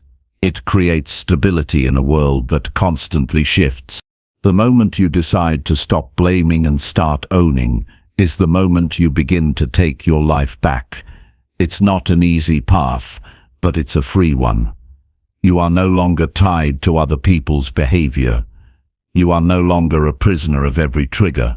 You are no longer defined by your past reactions. You are free to choose, free to lead, free to change. Not because the world changed, but because you did. And that change will create ripple effects far beyond what you can see right now. Control your reactions, and you'll begin to control your future. Chapter 11. Make time to read and think every day. The act of reading and thinking daily is one of the simplest yet most powerful habits you can build to transform your life. In a world filled with constant noise and distractions, carving out time for quiet reflection and absorbing knowledge is essential for growth. Many people underestimate the impact of these practices because they seem passive or slow compared to the fast pace of life. However, real growth requires depth, not speed. Taking time to read expands your understanding beyond your immediate experience. Taking time to think allows you to connect ideas, solve problems, and understand yourself better. Together, these habits sharpen your mind and strengthen your capacity to handle life's challenges. Reading is more than just entertainment or passing time. It is a direct line to the thoughts and experiences of others who have walked paths before you. Books offer lessons that no one else can teach you in the same way. When you read daily, you gain new perspectives that challenge your assumptions and broaden your horizons. You encounter ideas that push you to rethink old patterns and consider new possibilities. Over time, these new insights build a mental toolbox that helps you navigate complex situations with greater wisdom and confidence. Thinking deeply is often overlooked, but just as crucial. It is easy to fall into the trap of reacting to whatever comes your way without pause. Without intentional thinking, your mind becomes cluttered with superficial thoughts, anxieties, and distractions. When you dedicate time to think, you create space to process your experiences, make sense of your emotions, and plan your next steps with clarity. This habit of reflection strengthens your decision-making and helps you avoid repeating mistakes. It makes your actions more intentional and aligned with your true goals. Consistency is the key. You don't need to read for hours every day. Even 15 to 30 minutes of focused reading can make a profound difference when done regularly. Choose material that challenges and inspires you rather than just distracts. Non-fiction books, articles on topics that matter to you, or writings from great thinkers will stretch your mind. Reading should not be passive. Engage with the content by asking questions, taking notes, or discussing what you've learned with others. This engagement deepens understanding and helps information stick. The same goes for thinking. Make time every day to reflect without interruptions. It might be in the morning before your day begins, or in the evening when things slow down. Use this time to review what you learned, what challenges you faced, and what you want to improve. Ask yourself honest questions. What is holding me back? What can I do differently tomorrow?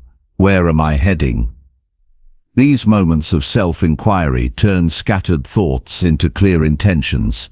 Over time, they develop a mindset focused on growth and resilience. Reading and thinking daily also build mental discipline. When you create this habit, you teach yourself to focus despite distractions. In a world that competes for your attention with social media, news, and endless noise, choosing to read and think is an act of self-control. It sends a message to your brain that you value growth more than momentary pleasure. This repeated choice strengthens your ability to concentrate and resist impulses that pull you away from your goals. Another benefit of daily reading and thinking is how it shapes your character. Exposure to diverse ideas fosters empathy and understanding. Reflecting on your experiences encourages humility and self-awareness.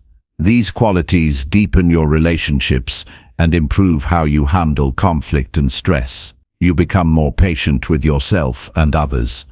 You learn to listen more carefully and speak more thoughtfully. The knowledge gained from reading combined with thoughtful reflection creates a balanced, mature mindset. Incorporating these habits into your life requires deliberate effort. Start by setting aside a specific time each day dedicated to reading and thinking. Treat this time as non-negotiable, like a meeting with yourself. Minimize distractions by turning off your phone or finding a quiet space. Choose materials that genuinely interest and challenge you, so that reading feels like a rewarding experience. Keep a journal to capture your reflections, questions, and insights. Writing deepens your thinking and creates a record of your growth journey. Some days will be harder than others. You may feel tired or distracted, but it's important to show up anyway. Even a few minutes count.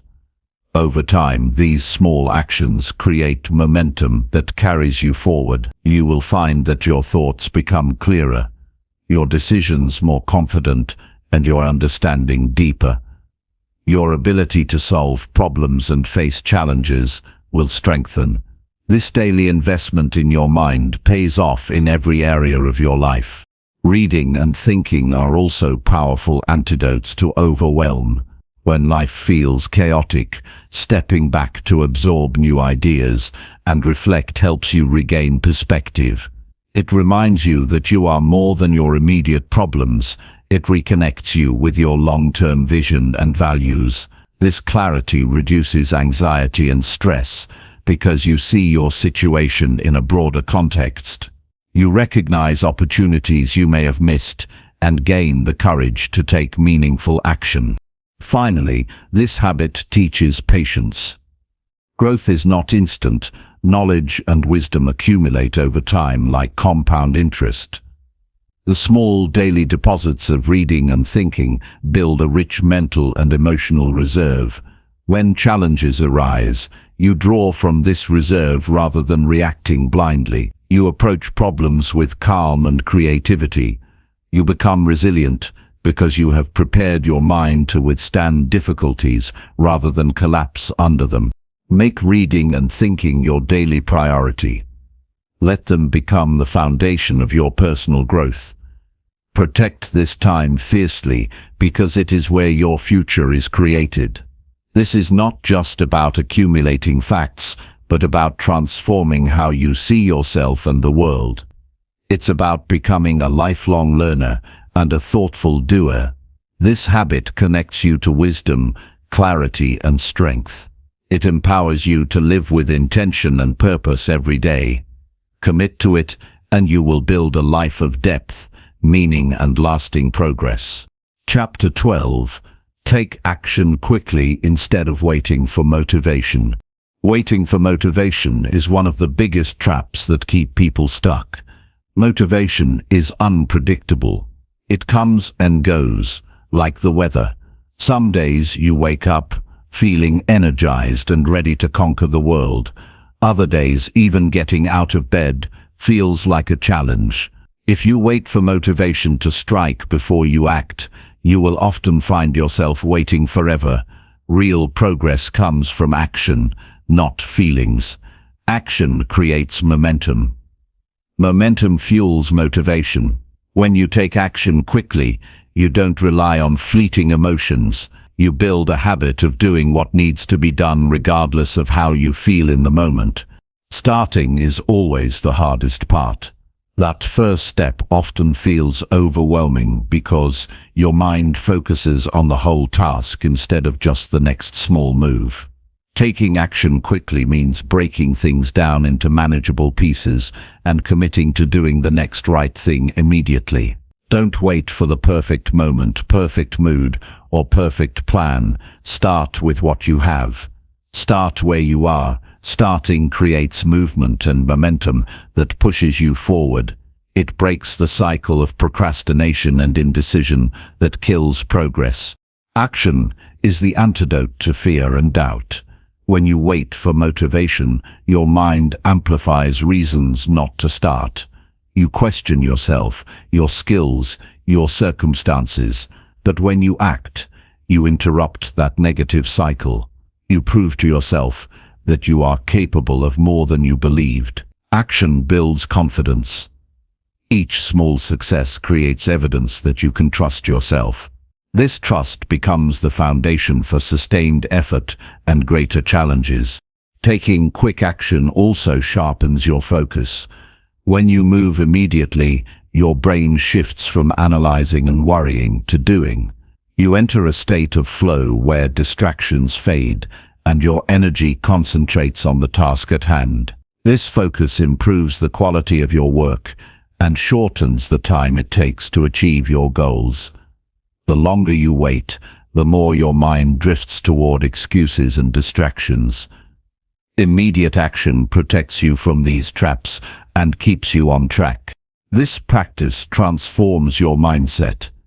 Instead of seeing motivation as a prerequisite, you learn to create motivation through doing. Action produces results. Results produce satisfaction. Satisfaction produces motivation. This positive feedback loop builds unstoppable momentum. You no longer rely on willpower alone because your habit of immediate action sustains your effort even when your energy is low. It's important to recognize that action does not mean rushing blindly. It means starting with intention and commitment. It means focusing on progress rather than perfection. Your first step doesn't need to be perfect or complete. It needs to be taken. Perfectionism is often disguised as waiting for motivation. It paralyzes you with unrealistic standards and fear of failure. Taking action quickly frees you from this paralysis.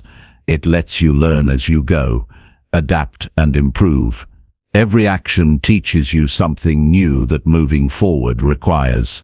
One powerful way to practice this is to set clear, simple goals with immediate next steps. Instead of vague plans like "I want to get fit," decide exactly what you will do today, such as "I will walk for 15 minutes after breakfast." Commit to starting that right now. or as soon as you finish reading. The clarity of the next step eliminates hesitation. When you focus on what's immediately achievable, your brain feels safe to move forward without resistance. Another effective technique is to use a timer or countdown. When you feel stuck, tell yourself you will start in 30 seconds. Count down and begin moving before your mind can invent reasons not. This simple trick interrupts procrastination by leveraging the brief moment of decision before doubt arrives. Starting even a small action changes your mindset from resistance to engagement. Action builds resilience. When you take steps quickly, you experience challenges and setbacks sooner rather than later. This early feedback lets you adjust your approach, learn from mistakes, and build grit. Waiting for motivation delays this important process and makes obstacles seem bigger and scarier than they really are. The more you act, the more you grow comfortable with discomfort. You become stronger because you practice pushing through resistance instead of avoiding it. You also develop a sense of responsibility when you act quickly. You stop blaming circumstances, others, or lack of motivation for your lack of progress. Instead, you become accountable to yourself. This accountability increases your integrity and self-respect. You build a reputation with yourself for following through. That internal reputation is powerful because it shapes how you show up in every area of life. Taking action quickly rewires your brain to be a doer rather than a thinker stuck in endless planning. Thinking has its place, but overthinking creates doubt and delay. When you act, you provide your brain with clear signals that progress matters more than overanalyzing. This rewiring improves your decision-making and reduces the mental burden of worry and hesitation. It's important to celebrate the small wins that come from taking immediate action. Each step forward is a victory that deserves recognition. Celebrating these moments fuels your motivation and reminds you of your ability to move forward. Don't wait for the big accomplishments to feel successful. Success is built one choice, one action at a time. If you struggle with motivation, change your focus from how you feel to what you do. Feelings follow actions, not the other way around. Commit to acting even when you don't feel like it. Trust that your energy and enthusiasm will grow once you start. This trust grows stronger with experience as you see consistent results from your effort. Surround yourself with people who value action. Influence matters.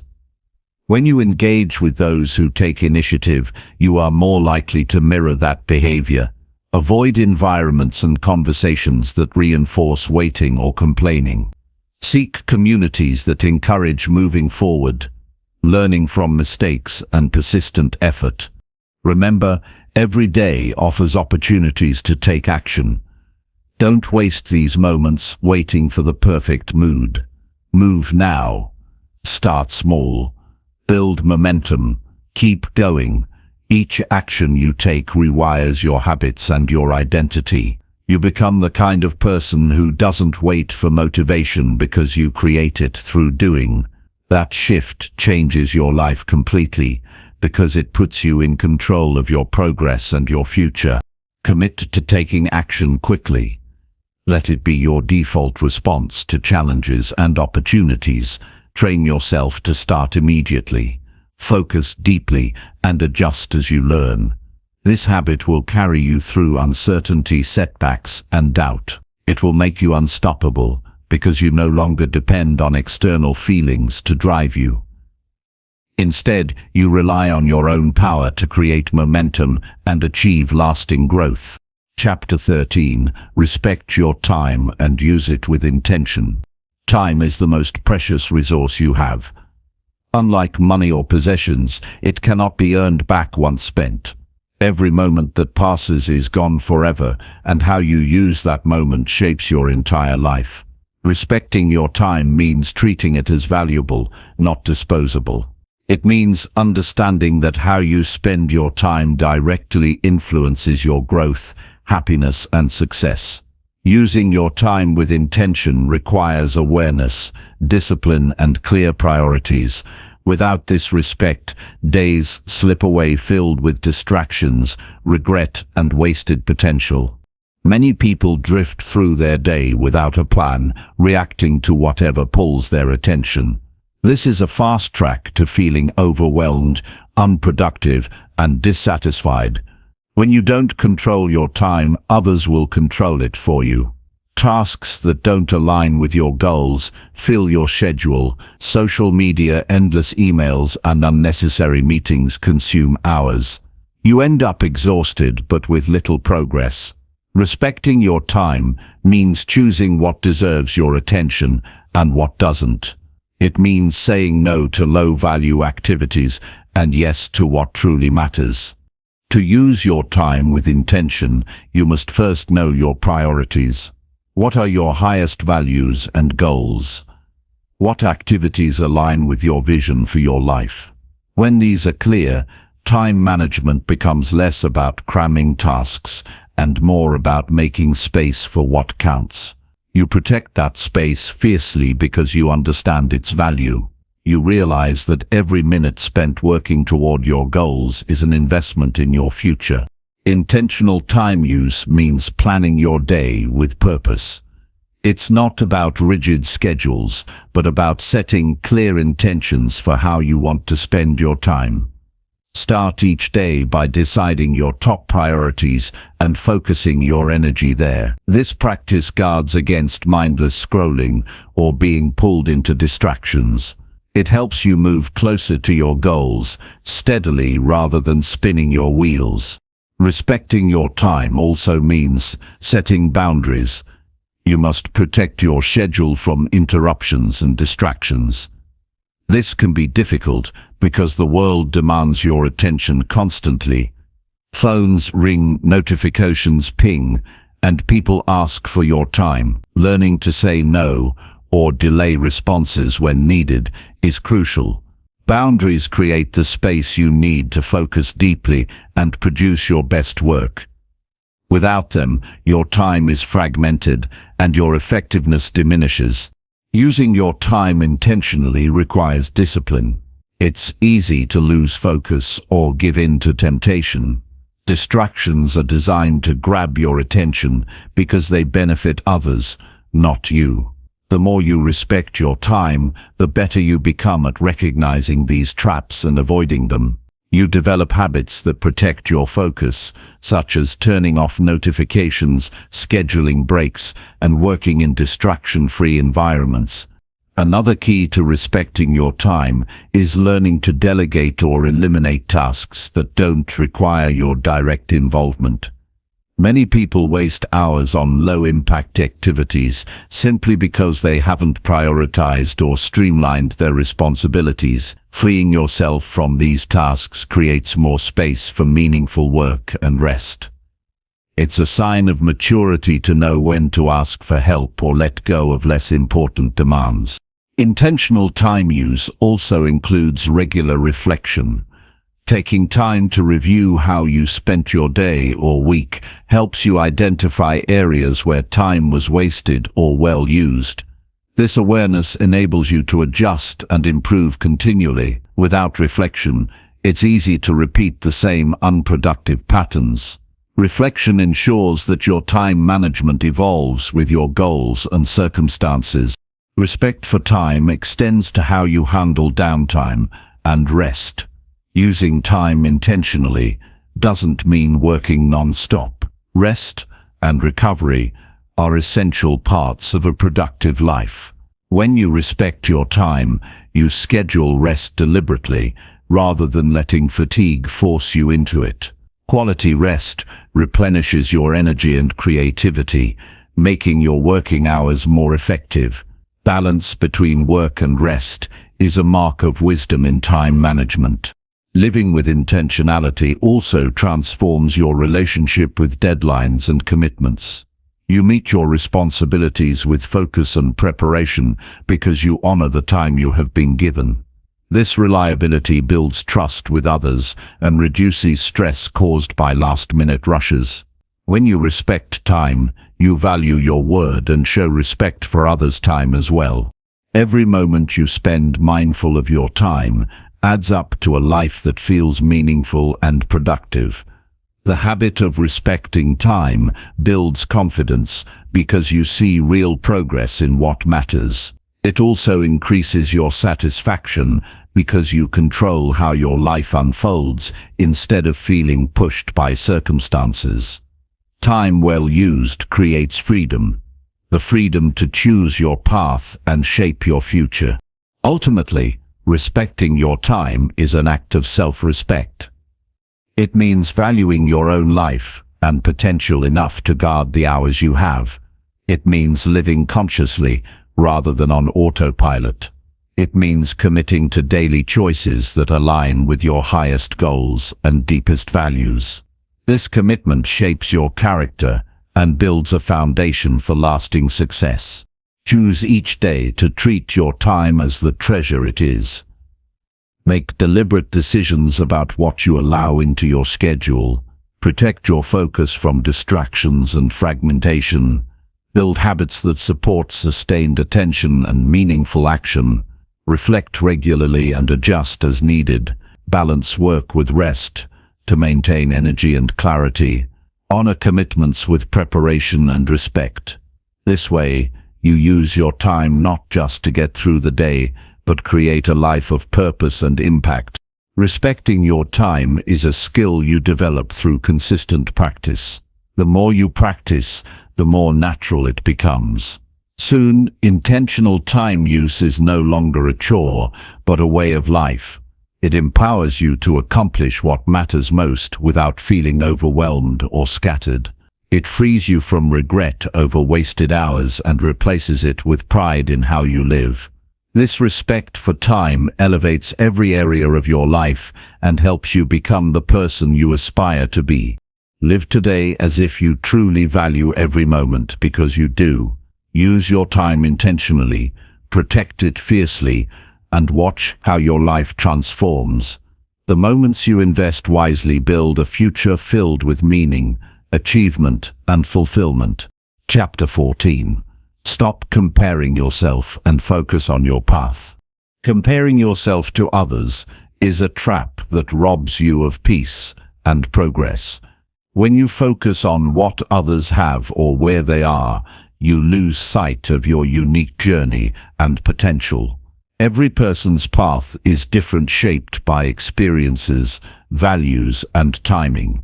Constantly measuring your worth against someone else's achievements only breeds frustration, self-doubt, and distraction. The moment you stop comparing and start focusing on your own path, you reclaim your energy and clarity. You become free to grow in your own way at your own pace, without unnecessary pressure or envy. The problem with comparison is that it is based on incomplete information. You see others' success, but rarely their struggles, sacrifices, or failures. Social media, conversations, and appearances highlight the highlight reels, not the full story. This creates unrealistic standards that you can never fully reach. When you accept this, you can stop trying to match others and instead focus on your authentic progress. Real success is personal and relative to your goals, not a competition against someone else. Focusing on your path means knowing yourself deeply. It requires identifying what truly matters to you, rather than what society or others tell you to want. When your goals come from your values and passions, motivation becomes internal and sustainable. You no longer chase achievements for approval or comparison, but for fulfillment. This clarity brings peace, because you are no longer caught in a race that drains your spirit, but walking a path that nourishes your soul. Your path is not linear, and it is not perfect. Everyone faces setbacks, detours, and doubts. When you compare, these obstacles can feel like failures, but on your own path, they are necessary lessons and growth points. Embracing your unique journey means accepting imperfection and resilience. It means trusting the timing of your life even when it looks different from others. This trust reduces anxiety and impatience, allowing you to keep moving forward even through challenges. Comparison also wastes energy that you could use for improvement. Instead of envying others or feeling inadequate, channel that energy into your own growth. Set small, achievable goals that reflect your values and strengths. Celebrate your progress, no matter how small, and acknowledge your efforts. This shifts your focus from external validation to internal satisfaction. Growth becomes a personal journey of mastery rather than a contest of status. Building this mindset requires awareness and practice.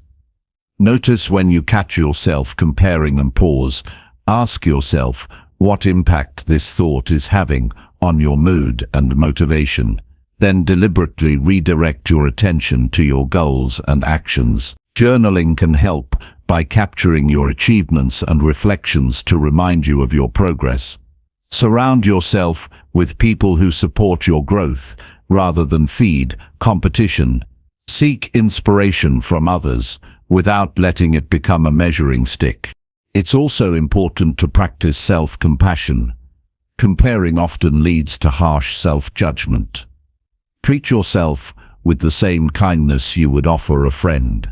Recognize your efforts and progress without demanding perfection. Self-compassion strengthens resilience and keeps you motivated through setbacks. It creates a foundation of self-acceptance that comparison tries to erode. Remember that your worth is not determined by how you rank against others. You are valuable simply because you exist and have unique contributions. When you stop comparing, you allow yourself to shine authentically without trying to fit a mold or meet external expectations. This authenticity attracts genuine connections and opportunities aligned with your true self. Focus on your path by setting clear intentions for what you want to achieve and who you want to become. Create a vision that excites and motivates you. Break this vision into daily actions and habits that move you closer step by step. Let your progress be measured by your own standards and fulfillment. This personalized approach to growth is sustainable and fulfilling. Celebrate the uniqueness of your journey. There is no one else like you with your combination of talents, experiences, and perspective. Your path holds gifts that no comparison can replicate. When you embrace this, you develop confidence and joy in your growth. You become a source of inspiration for others by living authentically rather than chasing someone else's version of success. Stop comparing today. Make a conscious choice to focus your time, energy, and thoughts on your own path. Protect your mental space from distractions and social pressures that invite comparison. Fill your mind with positive affirmations of your worth and progress. Commit to living intentionally and authentically each day. This shift will change how you see yourself and your potential. You will find freedom from envy and frustration. You will find motivation that comes from within. You will find peace in knowing your journey is enough. This freedom fuels creativity, courage, and resilience that comparison can never provide. Your path is your power. Respect it, nurture it, and watch your life transform in ways that comparison never could. Chapter 15. Listen more than you speak in every conversation. Listening more than speaking is a skill that few truly master, yet it holds immense power to transform relationships, deepen understanding, and expand wisdom. In every conversation, when you choose to listen first and speak less, you open a door to genuine connection and insight that many miss. Speaking less allows you to absorb not just words, but emotions, intentions, and unspoken truths. It creates space for others to express themselves fully and feel valued. Listening with intent shows respect and empathy, which builds trust and strengthens bonds. Many people focus on preparing their next comment instead of fully hearing the person in front of them. This habit leads to shallow interactions where true communication breaks down. When you listen more, you shift your attention from yourself to the other person. This shift opens your mind and heart to perspectives that may differ from your own. You gain understanding that challenges your assumptions and enriches your worldview. Listening becomes a gateway to learning, growth, and meaningful connection. True listening requires patience and presence. It means putting aside distractions and judgments to be fully engaged in the moment. When you listen attentively, you show that the other person matters. This attention encourages openness and honesty. People naturally share more when they feel heard without interruption or evaluation. Listening creates a safe space where ideas and feelings flow freely. This safety fosters deeper conversations and authentic relationships. Listening more than speaking also improves your ability to respond thoughtfully. When you listen carefully, you gather the information needed to address concerns effectively. You avoid misunderstandings that often arise from rushing to reply or assuming what others mean. Thoughtful responses demonstrate respect and consideration, which encourages cooperation and positive outcomes. In contrast, talking more than listening can lead to conflict, miscommunication, and missed opportunities. Cultivating this habit requires humility. It means acknowledging that you do not have all the answers and that others' perspectives are valuable. Listening invites you to learn rather than teach. This openness enhances your wisdom and adaptability. The more you listen, the more you discover about human nature, motivations, and complexities. This understanding makes you a better friend, colleague, leader, and partner. Listening also reveals subtleties beyond words. Tone of voice, body language, and pauses carry meaning that enrich communication. When you pay attention to these cues, you perceive feelings and intentions that might be hidden. This sensitivity deepens empathy and emotional intelligence. It helps you respond, not just logically, but compassionately.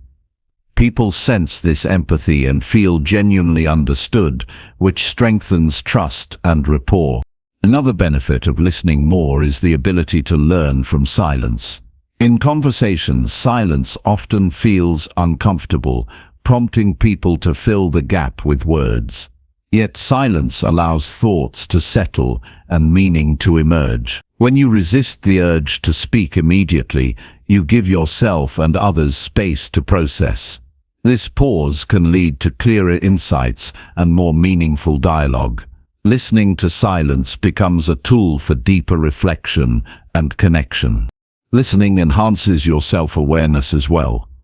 By focusing on others' words and feelings, you become more aware of your own reactions, biases, and assumptions. This awareness enables you to manage your responses with greater control and kindness. You learn when to speak and when to hold back. You develop emotional regulation that prevents conflicts and fosters harmony. Listening helps you become a calmer, more centered presence in any interaction.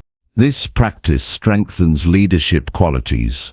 Leaders who listen well inspire loyalty and respect. They gather diverse viewpoints before making decisions, which leads to better outcomes. Listening leaders empower others by valuing their input and creating inclusive environments.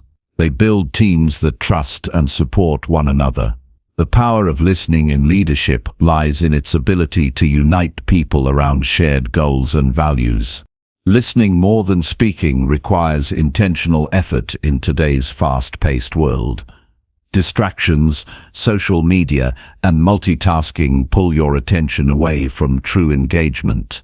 To counter this, commit to being fully present in every conversation. Put away devices and focus solely on the person before you. Practice mindfulness to train your attention.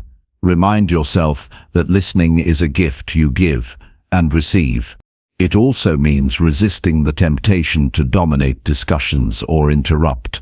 Allow others to finish their thoughts without jumping in.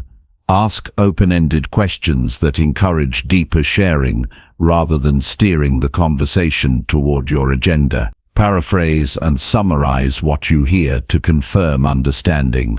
These techniques demonstrate respect and ensure clarity. Listening more than speaking transforms how you relate to others and yourself. It creates a foundation of trust, respect, and empathy that enriches every interaction. You become a better learner, thinker, and communicator. Your relationships deepen and become more meaningful. You experience less conflict and more cooperation. The simple choice to listen first opens a world of growth and connection that words alone cannot achieve. Make listening your default mode in every conversation. Treat it as an active practice that requires focus and intention. Let silence be your friend and curiosity your guide. Value the perspectives and stories others share as windows into different worlds. In doing so, you cultivate wisdom, kindness, and understanding that elevate your life and the lives of those around you. Each time you listen more than you speak, you contribute to a culture of respect and genuine communication. This ripple effect spreads beyond one conversation to your entire life. You become a source of calm, insight, and support in a noisy world. Listening well is a powerful way to lead, love, and grow. Embrace this habit and watch your relationships and personal growth flourish in ways you never imagined possible. Chapter 16. Practice gratitude, even when life feels unfair. Gratitude is a powerful practice that transforms how you experience life, especially when circumstances seem unfair or challenging. It does not mean ignoring difficulties or pretending everything is perfect. Instead, it means choosing to focus on what is good and meaningful despite hardships. Practicing gratitude shifts your attention from what is missing or wrong to what is present and valuable. This shift opens your mind and heart to positivity and resilience. Gratitude creates a foundation for emotional strength and mental clarity that helps you navigate difficult times with grace. Life often feels unfair. Situations arise that test your patience, courage, and faith. When faced with these moments, it is natural to feel frustration, sadness, or anger. These emotions are valid and part of being human. However, letting them dominate your thoughts and reactions can trap you in negativity and despair. Gratitude offers an alternative way to respond. It encourages you to look beyond the immediate pain and recognize that even in struggle, there are reasons to appreciate and be thankful. Practicing gratitude in hard times builds resilience. It strengthens your ability to cope with stress by reminding you that your life contains sources of hope and joy. These sources might be as simple as a kind gesture, a breath of fresh air, or a memory that brings comfort. Focusing on these positives reduces the power of adversity over your mood and outlook. It helps you maintain a balanced perspective where challenges are real but not all defining. Gratitude also changes your brain chemistry. Studies show that regularly expressing gratitude increases dopamine and serotonin levels, chemicals that boost happiness and well-being. This natural mood lift makes it easier to face difficulties with calmness and optimism. Over time, gratitude rewires your brain to notice and appreciate good things more easily, creating a positive feedback loop. This means that practicing gratitude is not just a mental exercise, but a way to reprogram your emotional habits for the better. This practice requires intention and consistency. Gratitude does not always come naturally, especially when life feels unfair. You must actively seek what to be thankful for each day. One effective way is to keep a gratitude journal where you write down 3 things you appreciate daily. These can be small or large, ordinary or extraordinary. The act of writing reinforces your awareness and creates a record you can revisit when times are tough. This habit trains your mind to find light even in darkness. Gratitude deepens your relationships. When you express appreciation to others, you strengthen bonds and foster kindness. Sharing gratitude reminds you of the support and love around you, which can be a powerful source of comfort in difficult moments.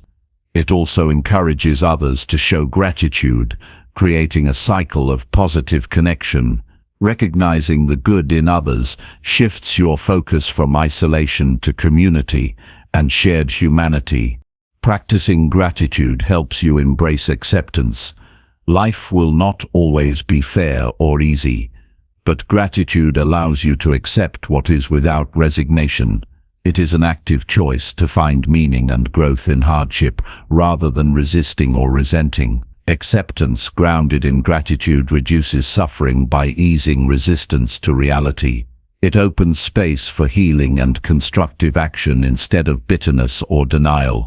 Gratitude encourages humility.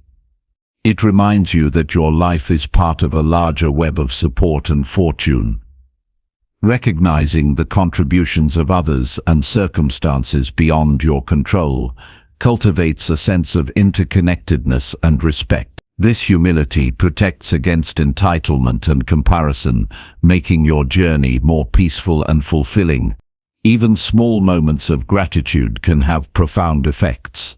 Appreciating a sunrise, a smile, or a moment of peace connects you to the present and shifts your mind from worry to wonder. These moments accumulate to create a mindset where gratitude becomes a natural response rather than a forced effort. This mindset anchors you in positivity regardless of external challenges. When life feels unfair, practicing gratitude is not about minimizing pain, but about strengthening your capacity to endure and grow. It helps you see that suffering does not erase the good in your life.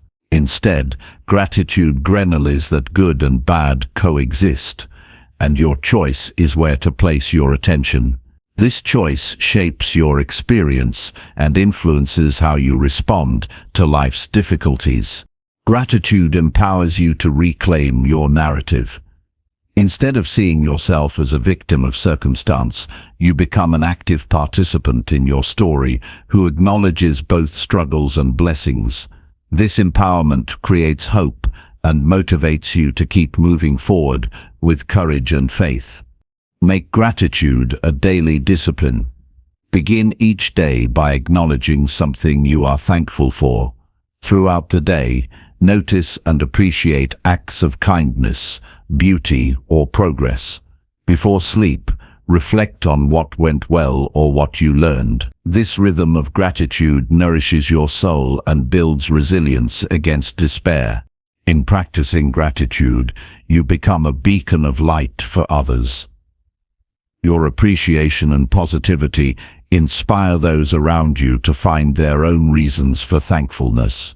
This ripple effect spreads hope and strength beyond your immediate circle. Gratitude transforms your life by shifting your focus from scarcity to abundance. It makes your challenges more manageable and your joys more vivid. It deepens your connections and strengthens your spirit.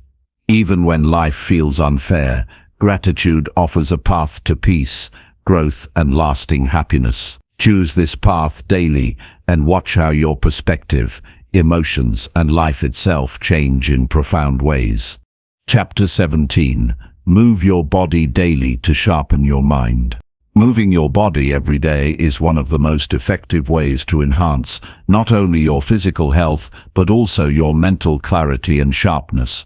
Physical activity stimulates the brain, improving cognitive functions like memory, attention, and problem-solving skills. The connection between exercise and brain health is profound and backed by extensive research. When you commit to moving regularly, you unlock benefits that go far beyond the obvious improvements in strength or endurance. Your mind becomes more alert, focused, and resilient.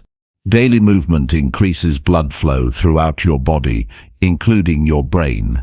This improved circulation delivers oxygen and nutrients that are essential for optimal brain function. It helps clear out toxins and promotes the growth of new brain cells, a process known as neurogenesis. This biological impact translates to better memory retention, quicker thinking, and enhanced creativity. Moving your body regularly sets the stage for a sharper, more agile mind. Exercise also stimulates the release of neurotransmitters such as dopamine and serotonin, which regulate mood and motivation. These chemicals reduce stress and anxiety, allowing your mind to operate more calmly and effectively. When your brain is less clouded by worry or fatigue, you can concentrate more deeply and make clearer decisions. This mental clarity supports learning and productivity, helping you tackle daily challenges with confidence. Consistent physical activity builds resilience to mental fatigue. Just as your muscles get stronger with use, your brain becomes more capable of sustained focus and endurance through regular movement. This stamina makes it easier to maintain attention during complex tasks and reduces mental errors. When you move your body daily, you develop a mind that can push through distractions and stay engaged longer. The type of movement you choose can vary depending on your preferences and physical condition. Walking, stretching, yoga, dancing, swimming, or strength training all contribute to brain health. The key is consistency and making movement a daily habit. Even short bursts of activity spread throughout the day can add up to significant cognitive benefits. Regular movement breaks improve energy levels and prevent the sluggishness that comes from prolonged sitting. Movement also supports better sleep, which is vital for mental sharpness. Quality sleep consolidates memories and clears mental clutter. Physical activity helps regulate your sleep patterns by balancing hormones and reducing restlessness. When you sleep well, your brain functions at its best during waking hours. This cycle of movement and restful sleep fuels sustained cognitive performance. Physical activity enhances brain plasticity, the ability to adapt and reorganize neural connections. This adaptability is crucial for learning new skills, recovering from setbacks, and maintaining mental agility as you age. Moving your body daily strengthens these neural pathways, helping you remain flexible and open to new experiences. This flexibility supports problem-solving and creative thinking. Engaging in movement also provides a mental break from work or stress. It shifts your focus away from worries and refreshes your mind. This reset allows you to return to tasks with renewed energy and perspective. Movement breaks stimulate your brain by introducing variety and novelty, which combat monotony and mental fatigue. Daily movement promotes a positive feedback loop between body and mind. As your physical health improves, you gain confidence and motivation to keep going. This increased motivation fuels mental focus and persistence in other areas of life. The sense of accomplishment from consistent movement enhances your overall well-being and mindset. To maximize the cognitive benefits of movement, approach it with mindfulness. Pay attention to how your body feels, the rhythm of your breath, and the sensations in your muscles. This mindful movement deepens the connection between body and mind and enhances relaxation. Mindful exercise reduces mental clutter and sharpens awareness, boosting your ability to concentrate. You can also use movement as an opportunity for reflection and creativity. Activities like walking or stretching often stimulate ideas and problem-solving by allowing your mind to wander productively. These moments can lead to breakthroughs or new perspectives that improve your work and personal life. Making movement a daily priority requires intentionality and planning. Schedule time for it as you would any important task. Choose activities you enjoy to increase the likelihood of consistency. Track your progress and celebrate milestones to maintain motivation. Over time, moving your body becomes a natural and rewarding part of your routine. Avoid seeing movement as a chore or obligation. Instead, view it as an investment in your mental and physical capacity. This mindset shift changes how you approach exercise and sustains long-term commitment. The benefits you gain in mental sharpness, emotional balance, and energy make movement one of the most valuable habits you can develop. Your mind thrives on variety, challenge, and stimulation. Movement provides all three in different forms, from the rhythm of walking to the coordination required in dance or the strength needed for resistance training. These diverse stimuli keep your brain active and engaged. Mixing different types of movement also prevents boredom and promotes balanced development. Even on busy days, finding moments to move is possible and beneficial. Simple actions like standing, stretching, or taking a short walk recharge your brain and body. These micro-movements accumulate to support sustained mental performance and prevent fatigue. Integrating movement seamlessly into your day helps you maintain sharpness without disrupting your schedule. In summary, daily movement sharpens your mind by improving blood flow, releasing mood-enhancing chemicals, building cognitive endurance, and enhancing neural plasticity.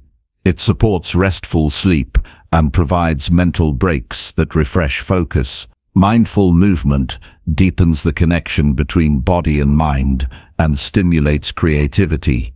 Making movement a priority with intention and enjoyment transforms your brain function and overall well-being. Choosing to move your body every day is choosing to invest in your mental clarity, resilience, and growth. This simple yet powerful habit unlocks energy and focus that improve every aspect of your life. The discipline of consistent movement builds a mind that is alert, adaptable, and ready to meet any challenge. By committing to daily movement, you create a foundation for lifelong mental sharpness and vitality. Chapter 18. Face your fears instead of running from them. Fear is one of the most powerful emotions we experience, and it often shapes our decisions and actions in ways we don't fully realize. When fear appears, the instinct to run or avoid the source is natural, but this avoidance rarely solves the underlying issue. Running from fear only strengthens its hold and limits your growth and potential. Facing your fears directly is the path to freedom and empowerment. It is a courageous choice that leads to personal transformation and resilience. Fear signals uncertainty and risk. It alerts you to potential danger or discomfort. However, not all fears are accurate reflections of reality. Many fears stem from assumptions, past experiences, or imagined scenarios that may never happen. Distinguishing between realistic concerns and irrational fears is essential. Facing your fears requires this clarity to respond wisely instead of reacting blindly. Avoiding fear creates a cycle of limitation. Each time you run from a fear, it grows stronger and more intimidating. Your mind associates the fear with threat and helplessness, reinforcing avoidance behaviors. This cycle narrows your world and reduces your ability to handle challenges. Over time, fear can control your choices, preventing you from pursuing opportunities and living fully. Facing fear means acknowledging it without judgment. It means recognizing the sensation of fear in your body and mind, but refusing to let it dictate your actions. This acknowledgement is a form of self-mastery. You take ownership of your emotional experience rather than being a passive victim. This shift in perspective builds confidence and courage. Confronting fear requires gradual exposure. It rarely happens overnight or through a single bold act. Start by identifying specific fears and breaking them into manageable parts. Take small steps toward what scares you, increasing your tolerance over time. Each step forward weakens fear's grip and strengthens your courage muscles. This process of deliberate practice leads to lasting change. Fear often masks opportunities for growth. When you face what scares you, you discover hidden strengths and resources. Challenges that once seemed overwhelming become chances to learn resilience, problem-solving, and self-trust. Overcoming fear reveals your capacity to adapt and thrive in uncertainty. This empowerment spills into other areas of life, creating momentum for continuous growth. Facing fear also deepens self-awareness. You learn about your triggers, thought patterns, and emotional responses. This knowledge allows you to manage fear proactively instead of being caught off guard. Understanding fear's role in your life helps you differentiate between protective instincts and limiting beliefs. This awareness is a foundation for emotional intelligence and mature decision-making. Choosing to face fear does not mean ignoring safety or wisdom. It means balancing caution with action. Assess risks realistically and prepare accordingly. Courage is not reckless bravery, but thoughtful persistence. This balanced approach prevents unnecessary harm while expanding your comfort zone. Facing fear with wisdom leads to sustainable progress and confidence. Facing fear strengthens your resilience. Each encounter with fear that you manage successfully builds emotional stamina.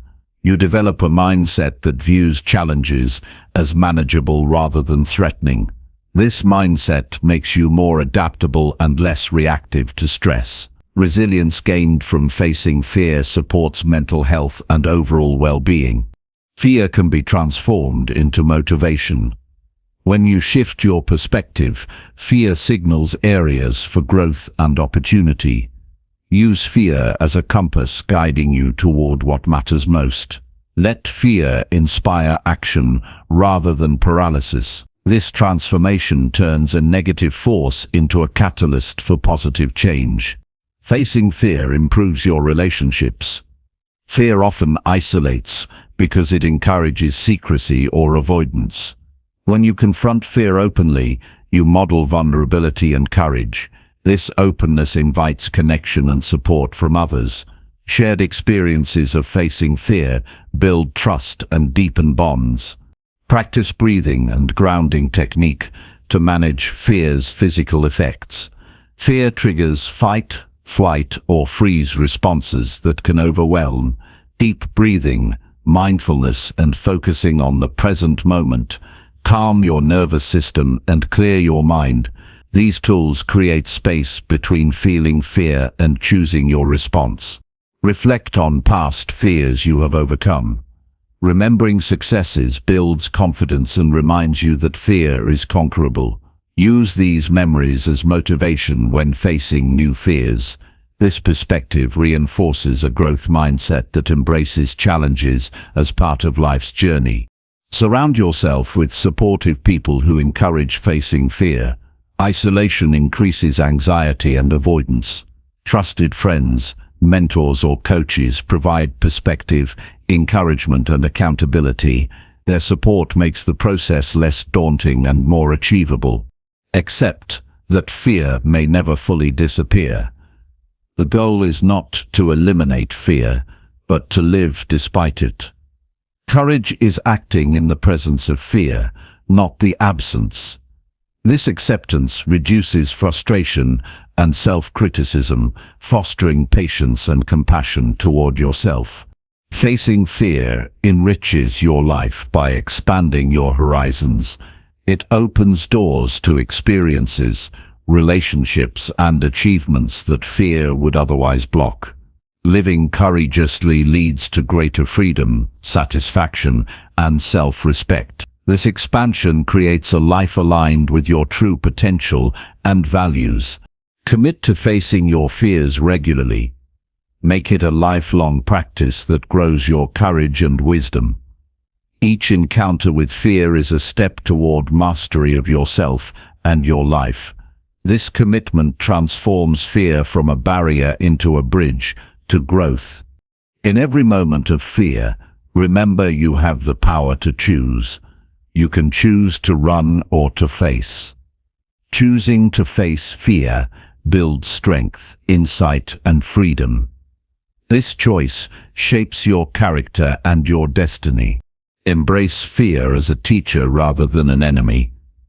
Learn what it reveals about your values and desires. Use its lessons to guide your growth and decisions. This respectful relationship with fear empowers you to live fully and fearlessly. Facing fear is a transformative act of self-respect. It honors your potential and affirms your commitment to your growth. It frees you from the chains of avoidance and opens your path to courage, resilience, and fulfillment. Choose this path daily and watch your life expand beyond limitations once set by fear. Chapter 19. Invest in skills that make you independent. Investing in skills that foster independence is one of the most valuable decisions you can make in life. Independence creates freedom and confidence, allowing you to navigate challenges and opportunities on your own terms. Building practical skills that reduce reliance on others empowers you to take control of your destiny. This investment pays dividends over time by increasing your self-sufficiency and resilience in an unpredictable world. The first step toward independence is identifying skills that provide direct and immediate value. These are skills that help you solve everyday problems, manage your resources wisely, and make informed decisions. Financial literacy, basic home repairs, cooking, communication, and critical thinking are examples of such skills. Mastering these areas equips you to handle life's demands without unnecessary dependence on others. This autonomy reduces stress and increases your ability to respond effectively to change. Developing skills requires focused effort and consistent practice. It is not enough to simply learn theoretically. You must apply knowledge regularly to build confidence and competence. Setting specific goals for skill acquisition helps maintain motivation and track progress. Break complex skills into smaller, manageable parts and practice them repeatedly. This disciplined approach accelerates mastery and reinforces your sense of independence. Skill investment also means embracing a growth mindset. Accept that learning new abilities can be challenging and that mistakes are part of the process. Viewing setbacks as opportunities to improve rather than failures keeps you engaged and persistent. This mindset encourages lifelong learning, which is essential for maintaining independence in a rapidly evolving world.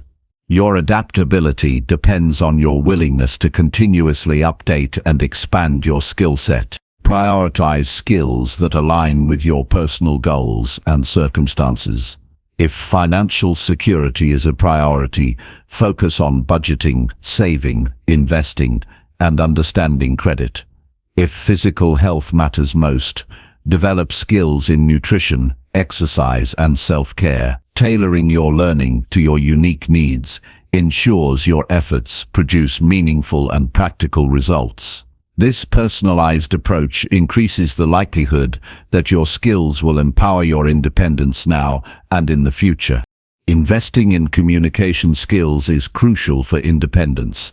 Clear and confident communication helps you advocate for yourself, negotiate effectively, and build strong relationships.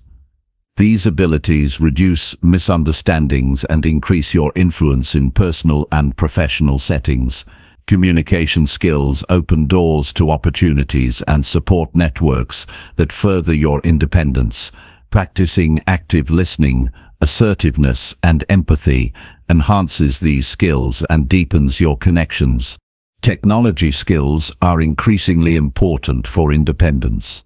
In a digital world, understanding how to use essential tools, manage online security, and access information safely expands your ability to work, learn, and connect without reliance on others. Digital literacy reduces vulnerability and increases efficiency.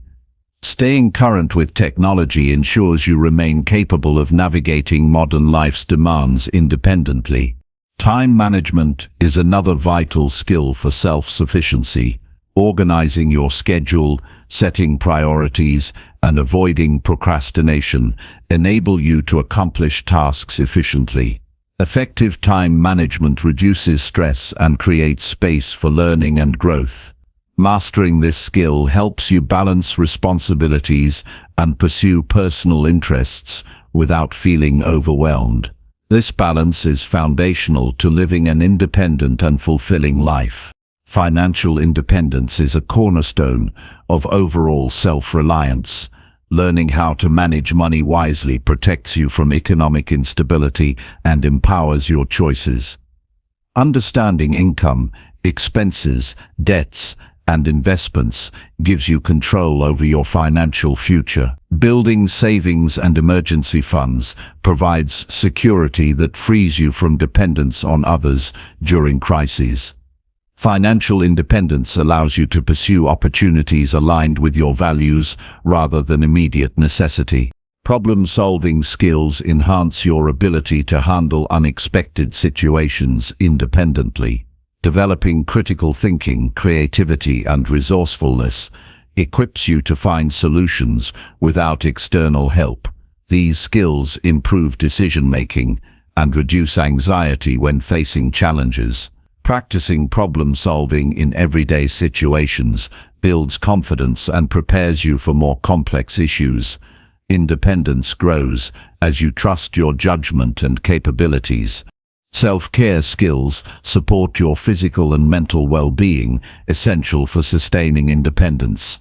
Knowing how to maintain health through nutrition, exercise, sleep, and stress management ensures you can care for yourself without excessive reliance on others. Mental health skills, including mindfulness and emotional regulation, increase resilience and improve decision-making. Prioritizing self-care fosters a stable foundation from which independence can flourish. Building independence through skill investment requires a commitment to ongoing learning. Life's demands change, and new skills become necessary. Regularly assess your abilities and seek opportunities to learn and grow. This proactive approach prevents stagnation and keeps you prepared for future challenges. A lifelong learner embraces change and views skill development as a continuous journey rather than a one-time goal. Seek resources and mentors to support your skill acquisition. Books, courses, workshops, and online platforms offer valuable knowledge and practice opportunities. Mentors provide guidance, feedback, and encouragement, accelerating your growth. Surrounding yourself with supportive people who value independence strengthens your resolve and provides practical assistance when needed. Avoid waiting for perfect conditions or external motivation to start investing in skills. Taking small, consistent steps today builds momentum and creates lasting habits. Progress compounds over time, and each new skill contributes to a broader foundation of independence. Patience and persistence are key to sustaining your efforts and achieving meaningful results. Embrace challenges as opportunities to expand your independence. Facing difficult tasks or unfamiliar situations stretches your abilities and increases your confidence. Each success builds on the last, creating a positive cycle of growth and self-reliance. Viewing challenges as growth opportunities transforms obstacles into stepping stones toward freedom. Celebrate your progress regularly. Acknowledge the skills you have acquired and the independence you have gained. Recognition reinforces your motivation and commitment.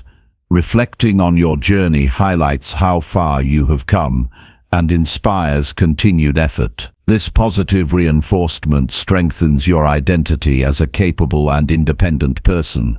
Independence, through skill investment, leads to greater freedom in your choices. You can pursue passions, career changes, or personal goals with less fear and more confidence.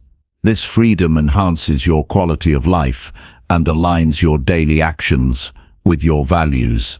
Independence creates space for creativity, fulfillment, and meaningful contribution to others.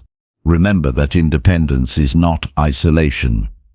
Building skills to support yourself empowers collaboration rather than dependence. When you are self-sufficient, you engage in relationships and communities from a place of strength and generosity. Independence enhances your ability to give and receive support authentically. Make investing in skills that create independence a priority. Commit time and energy to learning, practicing, and applying these abilities. Your efforts will pay off by giving you control over your life, reducing stress and opening new possibilities. This investment is one of the most practical and empowering choices you can make. By focusing on skills that make you independent now, you lay a foundation for lifelong self-reliance and growth. This foundation supports you through life's uncertainties and enables you to live with confidence and purpose. The freedom that comes from independence allows you to shape your life according to your vision and values. Choose to invest in yourself today and unlock your full potential. Chapter 20. Review your life weekly and adjust with purpose. Taking time each week to review your life is a powerful habit that fuels intentional living and meaningful progress. Life moves quickly, and without regular reflection, it's easy to drift through days without realizing whether you are truly moving toward your goals or values. Weekly reviews provide clarity, focus, and motivation to adjust your path with purpose.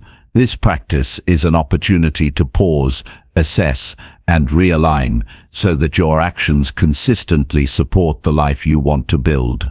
A weekly review is not about judgment or self-criticism. Instead, it's a deliberate and compassionate check-in with yourself.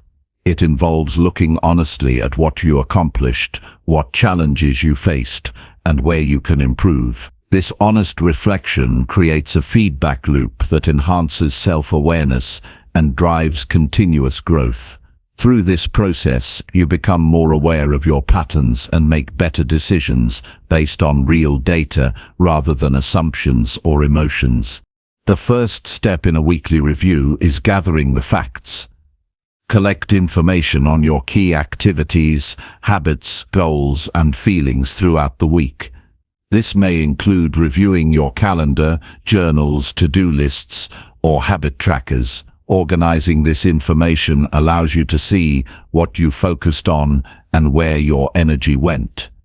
It also reveals areas where you got distracted or sidetracked.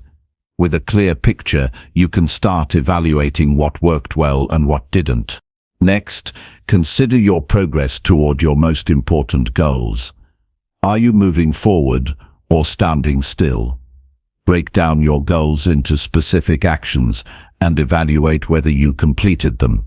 If not, explore why. Understanding obstacles or patterns that slowed you down is critical to making effective adjustments. This step helps you maintain accountability yourself and ensures your efforts align with your priorities. It's equally important to celebrate successes and strengths. Recognizing what you did well builds motivation and confidence. Even small wins contribute to momentum and encourage you to keep going. Celebrations remind you that growth is a journey with ups and downs, and every step forward matters. This positive reinforcement nurtures a resilient mindset that views challenges as temporary and progress as inevitable. During your review, reflect on your emotions and energy levels. How did you feel during different activities or interactions? What drained you and what energized you? This awareness helps you understand how your choices affect your well-being and productivity. It also guides you to prioritize activities that support your energy and happiness. Managing your emotional and physical state is essential for sustained performance and satisfaction. After reflection, create a clear plan for the upcoming week. Set specific, realistic goals and outline the steps you will take. Prioritize tasks that align with your values and long-term vision. This planning gives your week structure and intention, reducing stress and overwhelm. When you have a roadmap, it's easier to stay focused and avoid distractions. Your plan becomes a commitment to yourself and your growth. Adjustments are a natural part of the process. If something isn't working, change it. This might mean shifting priorities, adopting new habits, or letting go of unproductive commitments. Flexibility and willingness to adapt keep you aligned with your evolving needs and circumstances. The goal is continuous improvement, not perfection. Embrace experimentation and learning through trial and error. Weekly reviews improve decision-making by providing clarity and perspective. Instead of reacting impulsively, you respond thoughtfully based on reflection. This habit strengthens your ability to make intentional choices that support your well-being and goals. Over time, this disciplined approach transforms your life from one of reactivity to one of purpose-driven action. Make your weekly review a consistent ritual. Choose a specific day and time that works best for you and stick to it. Creating a routine builds discipline and ensures this important practice doesn't get overlooked. Treat it as a valuable appointment with yourself that supports your growth and happiness. Consistency increases the effectiveness of your reviews and deepens your self-knowledge. Keep your review process simple and focused. Avoid overcomplicating it with excessive data or analysis.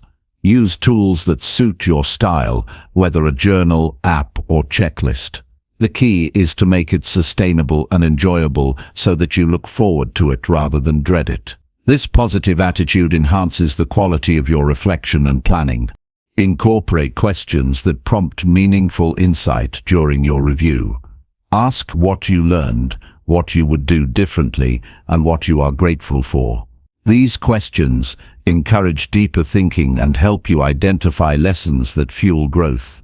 They also cultivate gratitude and a positive mindset, which balance honesty with kindness toward yourself. Use your weekly reviews to reconnect with your core values and purpose. Check whether your actions align with what truly matters to you. If not, explore how to bring your daily life closer to your authentic self. This alignment increases fulfillment and motivation, making your efforts feel meaningful rather than burdensome.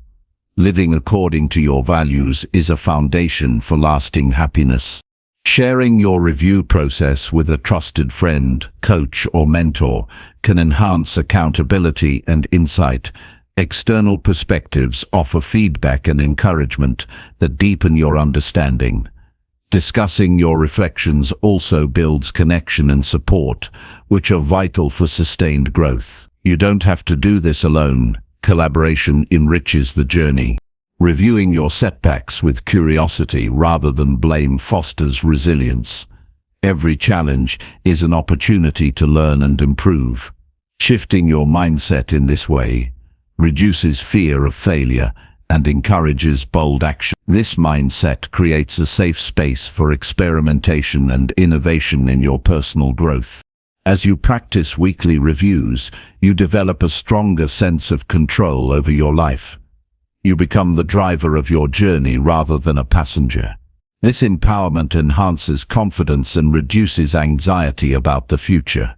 You trust yourself to navigate challenges and seize opportunities. In time, weekly reviews become a habit of self-leadership. You learn to guide your actions and decisions with wisdom and intentionality. This leadership applies to all areas of life, from work to relationships to health. Developing this skill creates a foundation for continuous personal and professional growth. Remember that life is dynamic, and your plans will evolve. Weekly reviews help you stay flexible and responsive to change without losing sight of your goals. This balance of stability and adaptability supports long-term success and satisfaction. you build a life that is both purposeful and resilient. The commitment to review your life weekly is a commitment to yourself and your future. It honors your desire for growth, clarity, and fulfillment. By dedicating this time regularly, you build a habit that shapes your life trajectory positively. This simple practice becomes a cornerstone of your self-improvement journey. Approach each weekly review with honesty, kindness, and curiosity. These qualities create a supportive environment for deep reflection and meaningful adjustment. They nurture a positive relationship with yourself that encourages lifelong growth and well-being. This compassionate approach makes reviewing your life a rewarding and transformative experience. In conclusion, reviewing your life weekly and adjusting with purpose is a powerful tool for intentional living. It creates space for clarity, learning, and alignment with your deepest values. This habit strengthens your ability to lead yourself effectively and build a fulfilling life. Making this practice a priority unlocks ongoing growth and success. The time you invest in reflection and planning returns multiplied through improved decisions and purposeful action. Commit to this weekly ritual and watch your life transform with clarity and direction.